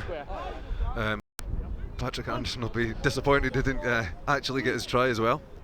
Yeah, he was in just behind and tried to mop up and just secure the try that then wasn't given. But so it's that exciting swashbuckling nature that Fraser Thompson brings to the game. It's been a delight to watch over the years. And he's, barring injury, he's still going to be a feature and a factor in this Southern Knights team for some time to come, you would imagine. But he's got many elements to his game. Boroughmuir at the moment, though, they've certainly had a bright opening to the second half, and can't really let the try, the most recent Southern Knights score, that Rennick orchestrated try, they can't let that change the focus and what was said to them at half time, because certainly the best rugby produced by Boroughmuir Bears was certainly the best action we've seen so far. And there's Mark, the ground announcer, just giving us confirmation Fraser Rennick was awarded the last of the Southern Knights tries. That would be a disappointing throw in from the replacement Boroughmuir hooker. His second attempt to throw the ball in to the line. Hutchinson again, Rory Knott just dropping that left shoulder on the angle. Hutchinson once more again has options. Baggett towards that right hand side. Again, the likes of Gavin Wood and Joseph Jenkins trying to look dangerous as it comes out. Baggett takes a real sore one, gets back to his feet there rather quickly as the crunching challenge coming in there from Scott McGinley, but it's still with the Southern Knights, just short of that 22, looking to recycle again. Back out once more, half-backs linking up well, comes out now towards Fraser Thompson, receiving the pass there from Gavin Wood. Thompson now running into Cammy Gray, the defensive cover on the right hand side for Boroughmuir. And again, the momentum just dropping, but Southern Knights looking to... That was indeed a good turnover there. That was good defensive work from Boroughmuir, just isolating the Southern Knights players, winning the turnover ball, now looking to try and straighten up and go direct just beyond their own 22 at the moment. They'll be aware of the wind, and that will be a factor in when they look to try and kick the ball here, as it's carried on well. The hooker now, replacement hooker on the field of play, working very well indeed, taking it strong into contact there. Dolakuku, and very well indeed, but knocking the ball forward just as he managed to reach that 10 metre line, as the referee just brings play to halt momentarily. Yeah, an unfortunate end to a good little rampaging run by Delacote there.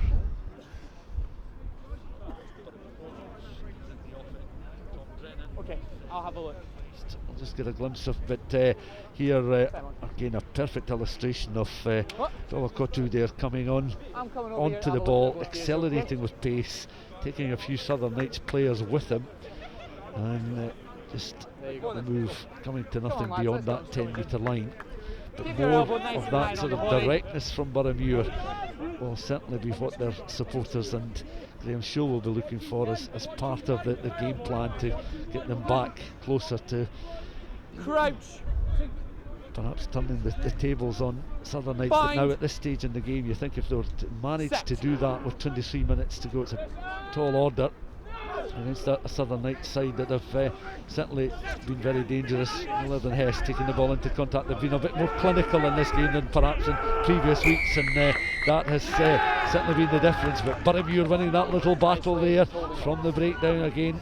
They take the ball into contact, Southern Knights. Irvin Hess was just captured there.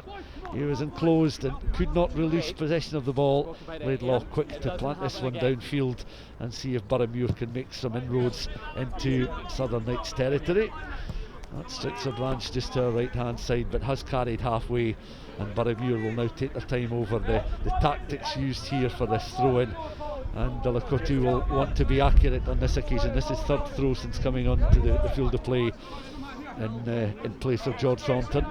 Right down in front of us as well, Stuart, so we're pretty good position to see how accurate it is. Bird's eye view again, slightly I don't think slanted that was there, and AP particularly Williams. straight. No, AP Williams grabbed a hold of it there, and the referee allowed play to continue. Another replacement has come off the bench there for Boroughmuir, Robbie McCallum, and McCallum quickly involved in the contest just now, as again it goes through the hands of Winning out towards this right hand side. There is the aforementioned McCallum now, little zigzag run there, but the referee again, playing a penalty advantage, so again like a free ball for Boroughmuir Bears. A high challenge was committed a little bit earlier on, back more centre field, so it is indeed now say a high shot tackle around the shoulder area, so Southern Knights will be able to get themselves back defensively. Boroughmuir themselves looking to try and measure an attack going forward here. Laidlaw well and truly finds touch on that occasion. His bounces off the roof of that little post stand on the right hand side as we look. And Boroughmuir up towards the edge of the 22. Well, it would make compelling viewing if they were to land another score at the stage in the game, almost on the hour mark. It'd have a very interesting final 20 minutes. And they've certainly got it within their capabilities, with Edmonds and with Canny on the score sheet so far for Boroughmuir. Oh, absolutely. Boroughmuir are far from giving up there. In fact, they're contributing massively to this game. But sadly, yet again, for Dolicotti, the wind is playing a part in their lineouts, and it's just giving the ball back to Southern Knights when the Bears are getting themselves into a promising position. He's tried a few different tactics in throwing into the line, and it does this, wind and maybe a line-out thrower who's beginning to be affected by the wind, and his confidence is beginning to be affected. It does then affect and have an impact on the decision-making process when you're at that set piece. So we'll see now what Southern Knights can do from this set play. Well, they have the wind in their favour, so a well-struck clearance kick could make a lot of ground for the Southern Knights. I think Will Ingles, incidentally, was the player that came on for Tom Drennan. Just the confirmation of that, as we're watching on the further interruption there, and Boroughmuir penalised once more. They'll be rather disappointed. That was a good positional opportunity for them to try and strike, but nothing doing on this occasion. I just wonder, Stuart, if Boroughmuir do start getting any penalties in the future, will they opt for something other than kicking it for touch if their line-out's going to be affected so much? You think they've had 3 or 4, and they did get away with one, you feel, perhaps with that Dolicotti shot throw in towards the tight head, the loose head prop. It was AP Williams that gathered, but we'll see if something similar then affects this Melrose team, because he's certainly done well since coming on. Fraser Rennick awarded try number 4 for the Southern Knights. Let's see what he can do from the line. Again, jockeying for position, but one there in the second row by Dalton Redpath, and there's again an illustration of the home side's drive and power. Seen a bit of that from Boroughmuir as well in this second period, but now it's the Southern Knights working it down the final 5 metres from touch down that stand side. Still they look to try and carry. Just caught short there, and the referee again just puts whistle to mouth as he's signalled the knock on there, and Finlay Brown will certainly have disappointed those in the main stand supporting the Southern Knights, who felt an opportunity was perhaps there to be a bit more open and expansive again. And some tender discussion between the forwards as well, Stuart. Welcome to Melrose, chaps. Nice to have you with us this Sunday afternoon. A few pleasantries exchanged, and I suppose these players are long enough in the tooth, they'll just want to get on with it, and at least the referee so far has not had cause to go to his pocket and card anybody. It's been a well-tempered match, it has to be said, so far, and I certainly hope that indeed continues between now and the remainder of the game. We've got just under 18 minutes left. And certainly referee Finlay Brown has had a fine game, been clear in his exhortations to the players. And players, I think, appreciate that as well, that how he's addressed them, and just generally how he's allowed play to flow. He's not been too pedantic about anything, I think, in fairness. I wonder if a referee has ever won man of the match. Scrums weren't an issue in the Would first that half, be fellas. They don't in become the them past? now. As a Keep it up. match official in maybe a 0-0 draw? Has a match official ever been awarded the Man of the Match award for officiating a no-score draw? You feeling like making history, Stuart? I'm just thinking that maybe a match official out there somewhere has been maybe rather cheeky and disingenuous to give an official such an award. But you never know. I have witnessed no scoring rugby matches in my time, but not many of them, it has to be said. Use it! And I think it's fair to say that if the wind had been as strong as it is now at the start of the game, it would have been an altogether different contest. As it is, Boroughmuir on the attack at the moment with Cammy Gray up towards the halfway line. Recycled by McGee and taken forward by the replacement we mentioned there, Will Ingles in a picture just now. Laidlaw out towards Delacote.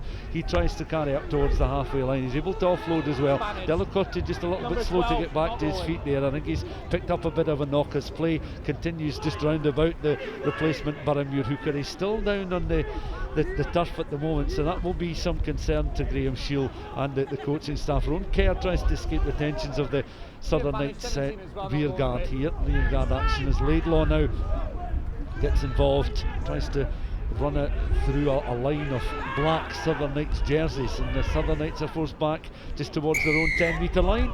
And yep, Boroughmuir still in that long penalty advantage. Got the option. Back it comes then, and Delacote rather gingerly getting back to his feet, and you can see that he almost looked a couple of times looking back to the bench just now. I wonder if he's going to require a bit of treatment. Yep, he's signalling that well, he's got that, as you can see, quite a heavily strapped right knee, so whether he's aggravated an injury that perhaps forced him to take a seat on the bench rather than start the contest, so that'll just add to his overall frustration since coming on the field of play, because the weather has certainly not helped his game at all. No, it's not looking too clever for Delacote right now either, so given he's a front row player as well, I think we see the reintroduction of George Thornton. There's chance there. He's down on the turf just now. The stoppage in play is for the treatment to the Boroughmuir number 16.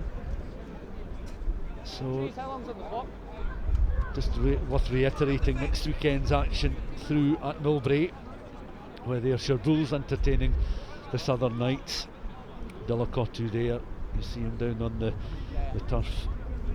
The treatment bag on the field of play, and the referee Finlay Brown just over the injured Boroughmuir player just now. A glimpse there of Dylan Taylor as well in our picture, and he's at the quieter second half, but he carried with some purpose and really put himself about in the opening 40 minutes. Certainly did, yes, and he's with a distinctive hairdo and appearance. I think he's definitely one to watch for the Southern Knights. Well, just as well I'm not there as a first aider today, because for all the world I thought Delacote had aggravated a right knee injury, but he's certainly, you can see in the picture, fairly hefty strapping being applied to his left ankle. So it's good to see him back on his feet though, and he'll certainly try and soldier on then. He'll know that there's just over 15 minutes of the game left to play, and he'll certainly want to try and continue on for as long as possible.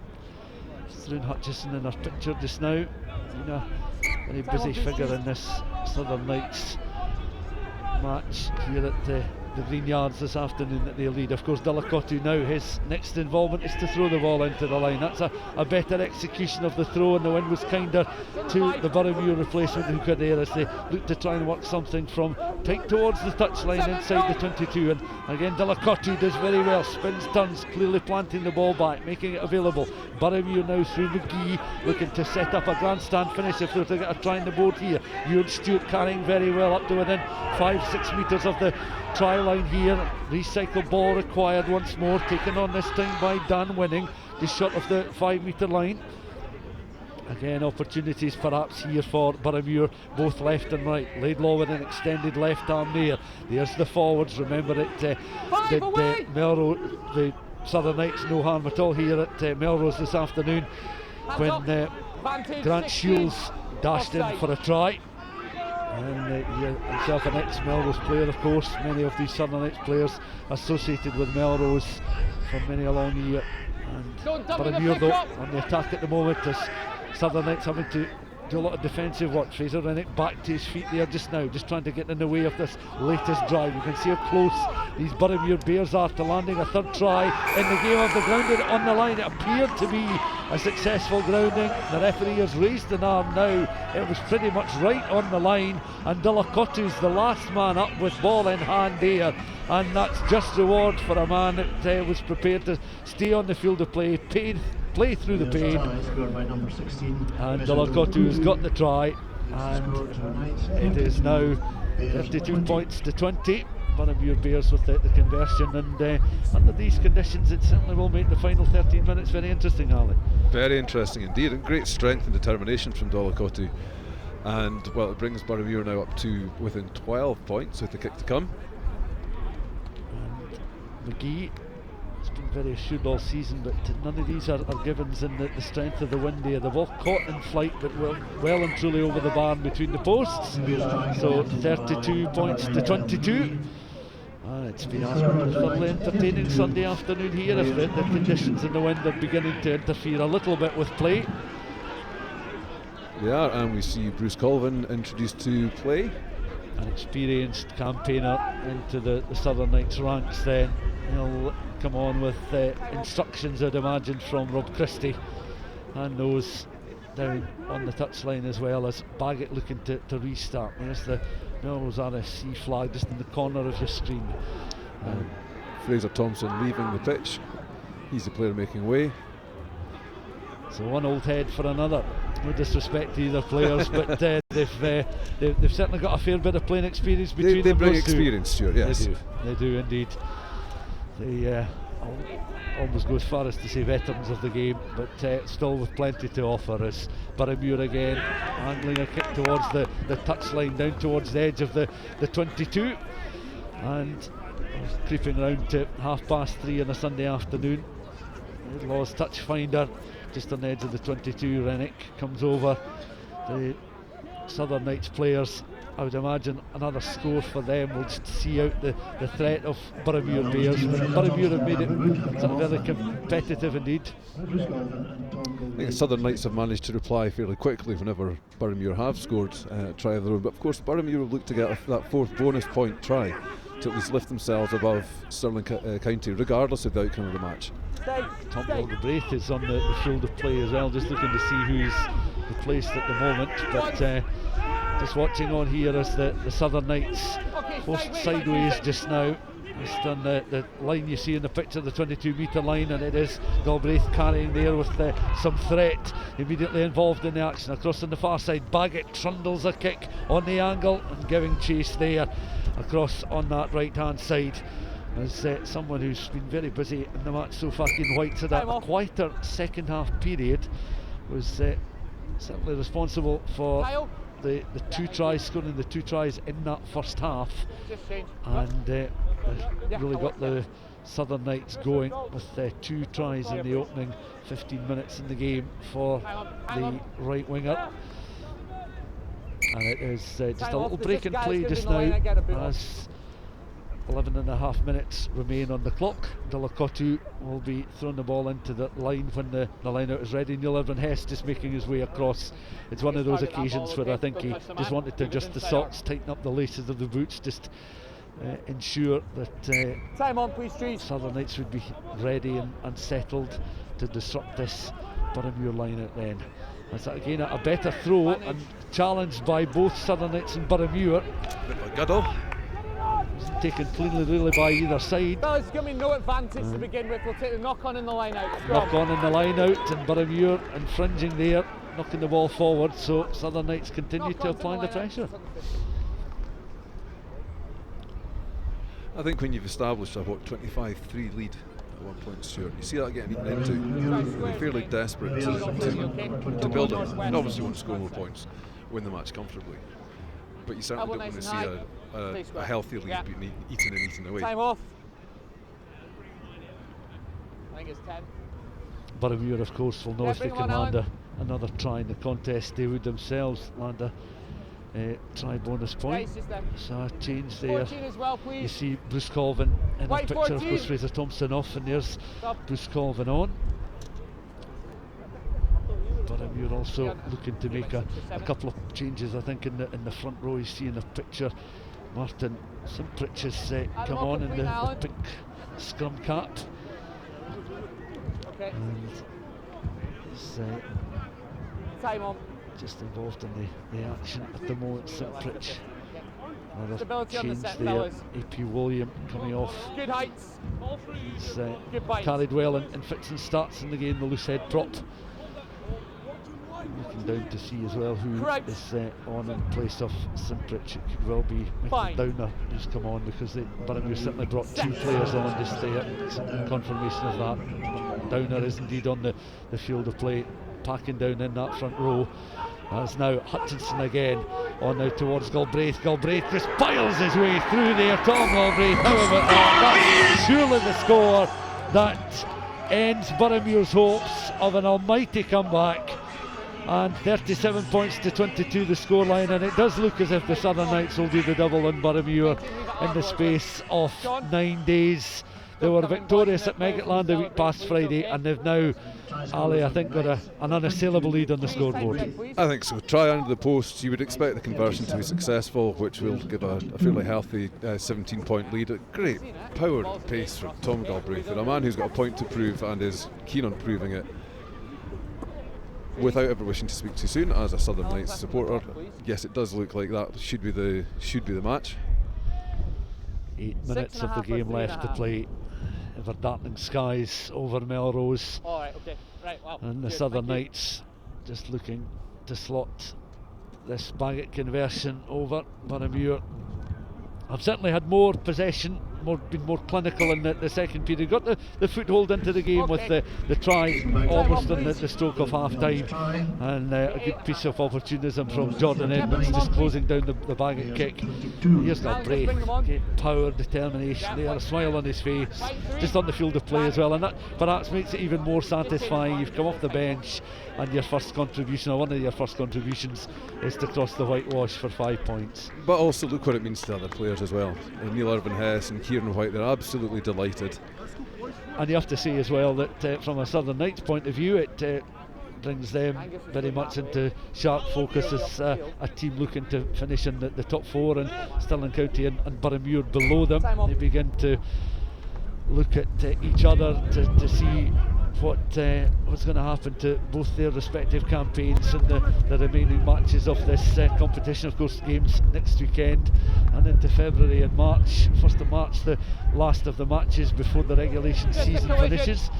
As the Southern Knights now, you think the wind advantage is very much with them at the moment. Boroughmuir force back towards the edge of the 22, and no question about it, the Boroughmuir side are working extremely hard towards the end. As again, Simprich tries to carry the ball into contact, it's recycled, comes back there by the replacement scrum half Johnston for Boroughmuir, carried forward as well by Downer, not long since on the field of play, knocking forward as a consequence, and another set play for the Southern Knights centre field, and they'll be happy enough to just play down the clock, which now has 7 minutes left before the end of the game. And Michael Julian is also on the field of play. It's a replacement on the left wing for the Southern Knights, with Julian on for a run out in the final 7 minutes. Absolutely, he'll be keen to make his mark as well. And coming on for Patrick Anderson on the left there. Someone who's had quite a bit of experience playing down in London, and of course he's been in the Scottish borders now for the best part of about 18 months. I think Michael Julian had a full season with Melrose before the Super 6 teams were formed and became part of the Southern Knights squad. Hold your weight, please. And again, somebody who, when it reached the spring of 2019, was keen to be part of the Melrose squad and involved in the Border 7 circuit. Many of these Boroughmuir players as well, lots of Canny and Laidlaw. Crouch. Jordan Edmonds are regularly featuring or have featured in the past in sevens tournaments. Varying degrees of success for both the groups of players we mentioned there. Hutchison feeding the ball into the scrum. I suppose, Ali, one of your jobs very shortly will be to give us your thoughts on who may well be man of the match. We'll give you some time to think about that as the clock ticks down. 5.5 minutes of the game left to play, but a few candidates, I'd imagine, out there. There certainly are a few candidates. seats here, please. In both the fronts and the backs. Yeah, it's I think the game has been more of a forwards game in the second half. The weather really has played its part in changing the nature of the game, how the ball's being handled, and it's a less free-flowing second half, but nonetheless entertaining for it. Oh, it has been a certainly entertaining contest, and that the players have tried as best they can to adapt to the conditions, as that was won this time by Ewan Stewart in the line out to Delacote again, more accurate with the arrowed throw in the line out this time, and again Boroughmuir just trying to work their way up towards the edge of that section between the 10 and the 22 as play resumes, and it's going to be a box kick up now up towards that halfway line, gathered in mid-air there, taken well by Kieran White, landed confirmation it was White that landed the 2 tries in that first half to get the Southern Knights off and running. He's come from 10 metres, play on. Go for Boroughmuir as they get up closer towards that 10 metre line. Back towards halfway again. Simprich back infield. Opportunity now for the Boroughmuir number 23 galloping away there is Robbie McCallum, and is towards the edge and inside that 22. Good work here by the group of Boroughmuir players that have taken play in towards the 22. Comes back towards Simprich again. McCallum goes to the ground, he picks himself up, and that nice little offload again, straightens up here. Good work here from the outside centre, taken with power there. Ronan Kerr out towards the Boroughmuir fullback, lovely offload from the fullback there to the right winger, falls on towards Gray, and that's an excellent try, superbly executed there by Boroughmuir, and they're certainly themselves battling to the very finish, and by my reckoning that will be their try bonus point. That is a try bonus point, Stuart, and a well-deserved one as well. They've really contributed superbly to this game, and that was wonderful finishing in the policeman's corner. And you were talking about the power of the forwards. Well, they got into a good working position, but how about this for a bit of running initially from Kerr, then the ball was shipped out, Falls, 2-on-1 situation, Julian with the tackle, spare man out on that right hand side, and Cammy Gray will not score a simpler try in this tournament, and Simprich taking on the kicking duties from the likes of Canny and Laidlaw, and that's swinging just wide of the right hand post. In fact, it comes crackling off the crossbar there, very unlucky, desperately unlucky. The crossbar is still shimmering and shaking there. Not quite a Stuart Hogg for Exeter against Glasgow Warriors at Scotstoun last weekend, where he struck the crossbar from his own 10 metre line with a penalty goal attempt, but that nonetheless very unlucky from Simprich. And a chance now for Boroughmuir securing that try, which will secure the bonus point there. Southern Knights 39, Boroughmuir 27. Restart kick from Baggett up towards the edge of the 22 and gathered in. Just under 2.5 minutes of this game left to play. Floodlights have been on since the very start here. Block challenge comes in. Boroughmuir just almost trampling over the top there of Callum Cruikshanks, and that's good work again from the Southern Knights, because again they were able just to steal and disrupt inside that 22. Rennick has to stoop down towards his toes there to gather possession of the ball, and once more they'll look to try and recycle here. Boroughmuir snatch though, that was good work there from Boroughmuir to recycle themselves. Now Delacote straightens up. Oh, great break here from Delacote, showing no signs of that ankle injury that floored him a little bit earlier on. Wonderful play here as the number 8 takes it on. Keddy up over the halfway line. Better interchange of play here from Boroughmuir and more enterprise, but they've lost possession again, and it's prodded back by Hutchinson, and the ball bounces a couple of times and it's not quite going to find touch. So still scare him stuff here as Boroughmuir fully committed. Try bonus point to both these sides, 39 points to 27, as they're just going up towards the edge of the 22, looking to recycle some ball here. Prodded forward just on the angle. Southern Knights have got 3 players back inside their own half of the field just now. That kick is not quite going to find touch as it's guided back there by Ronan Kerr, and he secures possession. Again, Julian scrapping for everything there. He gets back to his feet there, perhaps looking for an opportunity for the quick throw in, because it does go the way of the Southern Knights. We've got 30 seconds of this game left to play, and it's certainly had just about everything. And as we mentioned as well, Ali, good to see. One thing it hasn't had, in fairness, is a yellow card. Let's go, Knights.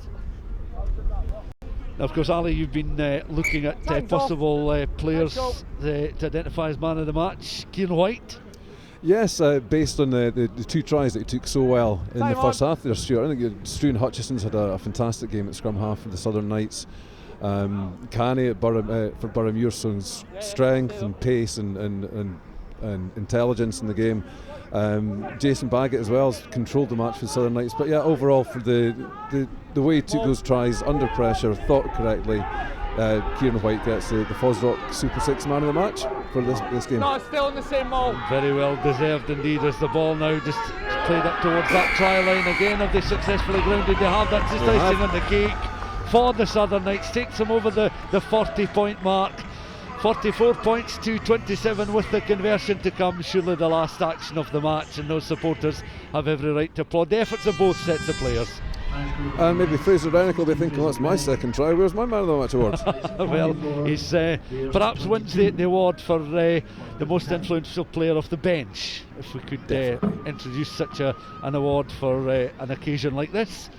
But that said, the Delacote in the last 5 or 10 minutes or so has really settled into a good game and showed that he's got a bit of the Johnny Matthews about him in terms of his maybe not as quick as Matthews, but he's still as strong in open play. Oh, definitely, and you wouldn't know that he'd been down injured, getting his ankle heavily strapped. Just those rampaging runs he's been embarking on. It's fantastic to watch from a big hooker.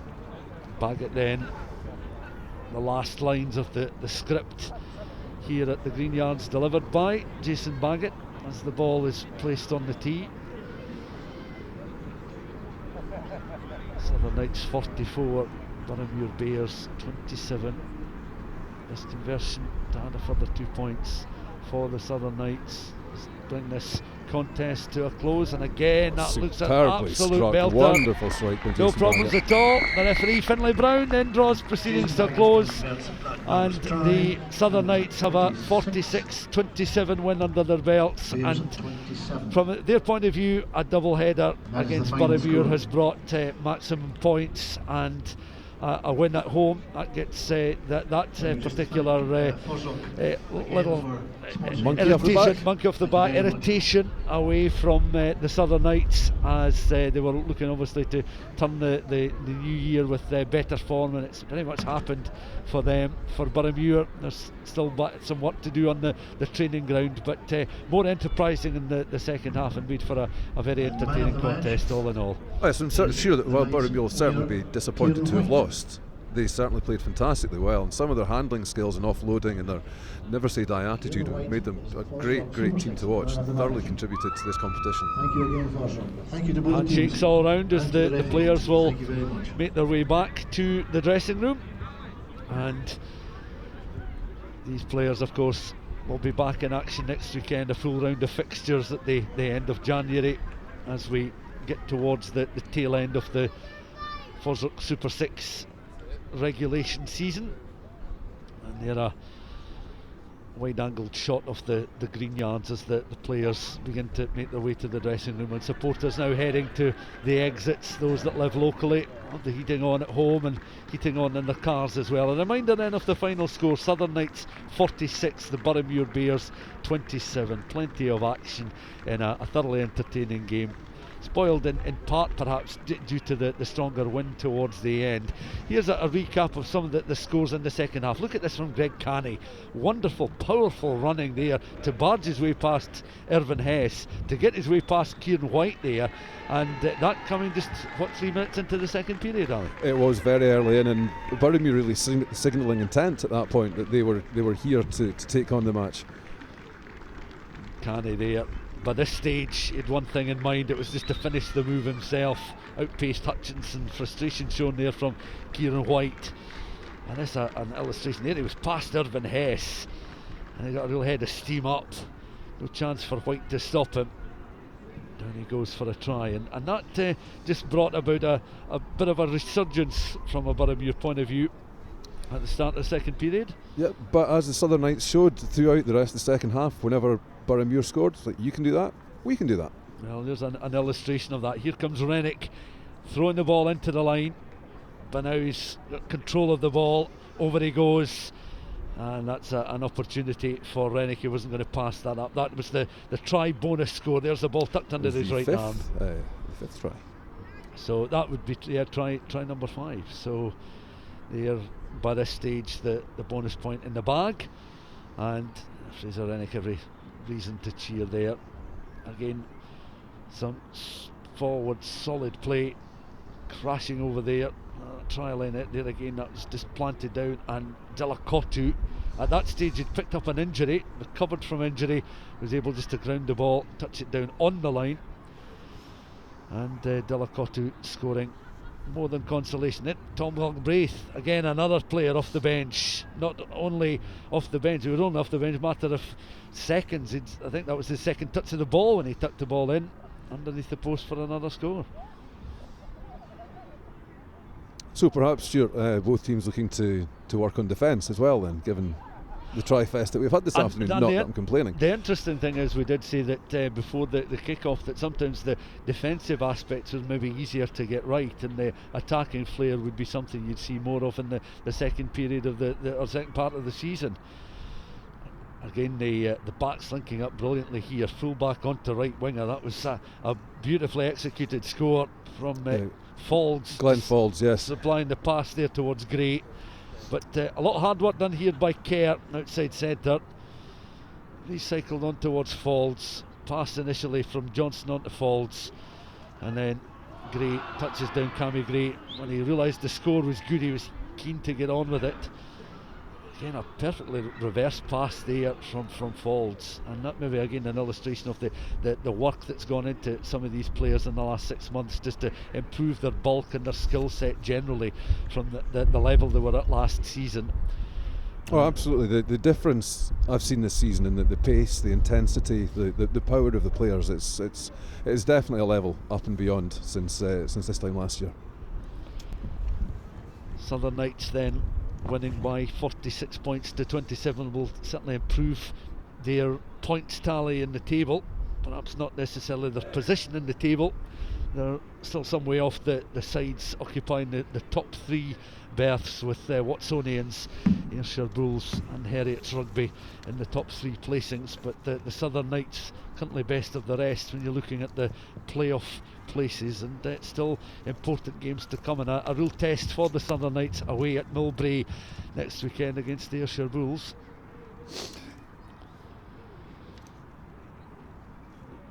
We'll head down track side and hear from our man of the match this afternoon. He is talking to Gavin Rittu. Kieran, a thoroughly exciting game of rugby. You must be delighted to come away with a victory. Yeah, of course. We put a big emphasis coming into this week to back ourselves up. We've not had the best start, but we really back ourselves as a team to do well in this competition. So we wanted to come out and prove to our home crowd that we're here to play rugby, and I think we did that today. And it's the highest points scored so far by any team in a game. What does that say about the style of rugby that the Knights are playing? I think we came in today with the idea of squeezing and putting pressure on Boroughmuir, but we knew that we had to take the opportunities when it came to go wide, and I think we did that. The forwards put in a massive shift today, getting us some momentum in the backs and also in the rolling mauls. So I think we can play either style we want to, we've mix and match, but we put in a shift today. And looking ahead to next week, you've got Ayrshire Bulls away. Momentum surely going in the right direction for that one. Yeah, momentum's going in the right direction. Obviously, Millbrae at this time of year is very different from a 4G at the Greenyards. But we can back ourselves up again. We want to do well in this competition, so we're going to go to Millbrae with a lot of confidence. But we know Ayr can play, but we'll go in with confidence. Well, congratulations, you're our FOSROC Player of the Match, and we've got Melrose President Douglas Brown to present you with your award. Great, thank you. Well done, Keir. Thanks very much. Good morning. Thank you. There we are, thanks there to Gavin down pitch side, and there a lasting impression of the scoreline there on the electronic scoreboard. 46 points to 27, with the Southern Knights landing their second victory and doing a double over the Boroughmuir Bears this afternoon here at the Greenyards as we approach 4 o'clock on a Sunday afternoon. It's interesting what Kieran was saying there, talking about the contrast of surfaces, Ali, from the surface here at the Greenyards, but also what they'll be expecting from Millbrae. Yes, I think the players can feel quite spoilt on this surface that we've got here at the Greenyards.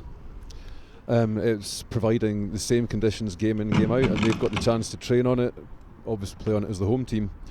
And it's a superb facility here that we have. And they'll certainly go in with a bit more confidence as we get a glimpse of the Eildons just in the background, a lovely backdrop here this afternoon as we're now heading back down pitch side, and Gavin has another guest with him. It's the Boroughmuir head coach, Graham Shield. Graham, another high scoring game today. Where do you think the game was won and lost? I think Mel's in the first half, or Southern Knights in the first half, where we gave them too big a lead in the first half. We just couldn't get a foothold in the game, unfortunately. So first half was difficult, but came out in the second half, lots of positives. We finished off the first half, well with a score, well taken score, albeit it was pretty soft. But we started the second half better, and there were some positives. But again, there was a lot of points put past us today, so we have to look at that to make sure we don't leak as many points. We're scoring 27 points today, but you have to play pretty well to get to beat a team with 46 points. And looking ahead to next week, you've got Heriots away. Is it the defence you think that's the main thing you need to improve on? Listen, it's all around the whole game in terms of it's building sustained periods of pressure, playing the right parts of the pitch. We have difficulty with at Boroughmuir. We've got to make sure we can play in the right parts to apply pressure, build pressure, and hopefully stop teams scoring so easily. Perfect. Thanks for talking to us. Okay, thank you. Cheers. The thoughts there of Graham Shield, of course very familiar with these surroundings, but already looking ahead to what his side are looking to try and improve on between now and next weekend's match with Heriots. And we're hoping to hear from Rob Christie before the end of the programme as well, the Southern Knights head coach, as the Greenyards begins to quieten somewhat, spectators just making their way towards the exits. And we'll head back down pitch side because I believe Gavin has Rob Christie with him right now. Rob, a thoroughly entertaining game today. Is that the best that the Southern Knights have played so far this season? It's a good question. I thought we played well in parts, and we looked pretty cohesive in attack, created quite a lot of opportunities, but still plenty to work on, so yeah. Is the most points scored in a game by any team so far in the tournament. Does that say a lot about the style that you're trying to get the players to play in this tournament? I'm not so sure about that. Now, look, we always want to try and play entertaining rugby, and I think that the FOSROC competition is about trying to play and trying to make it entertaining and on and off the pitch. And I think the club are doing a really good job off the pitch. So we've got a responsibility on the pitch, and the players have been working really hard. And I think that we're getting a little bit more connected with each other, which was probably a weakness when we first started. And our pre-season was very short. We didn't spend a massive amount of time together, but we're beginning to get there, and you're seeing a lot of glimpses of what we're capable, but hopefully there's still loads to come. And back-to-back wins. Now next game you're away at Millbrae against the Ayrshire Bulls. What do you expect from that one? It'll be a battle up there. The conditions will probably be a little bit different than they are here, but we know the Ayrshire Bulls team pretty well. We've had a lot of meetings with them over the last few years, and they're obviously on the back of yesterday's result against Watsons, and they'll be extremely disappointed. And Pete will definitely have them well prepared next week. So we'll dust ourselves down and prepare well, and then move forward next Sunday. Perfect. Thanks for talking to us. Cheers. Thanks very much.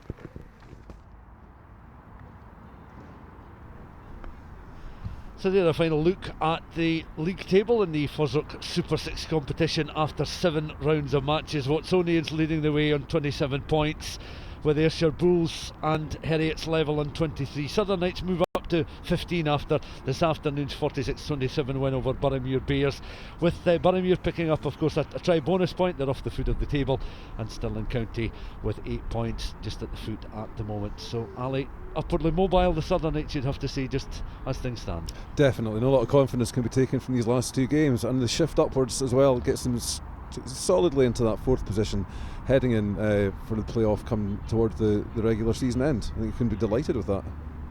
Well, Ali, thank you very much for your time with us this afternoon. A thoroughly entertaining match, 46 points to 27. A bit of a try-fest here at the Greenyards. Another win for Southern Knights. They do the double over the Boroughmuir Bears, but Boroughmuir leaving with some consolation in the form of a try bonus point. Thank you very much for joining us this afternoon, and we'll be with you back next weekend at Mulberry.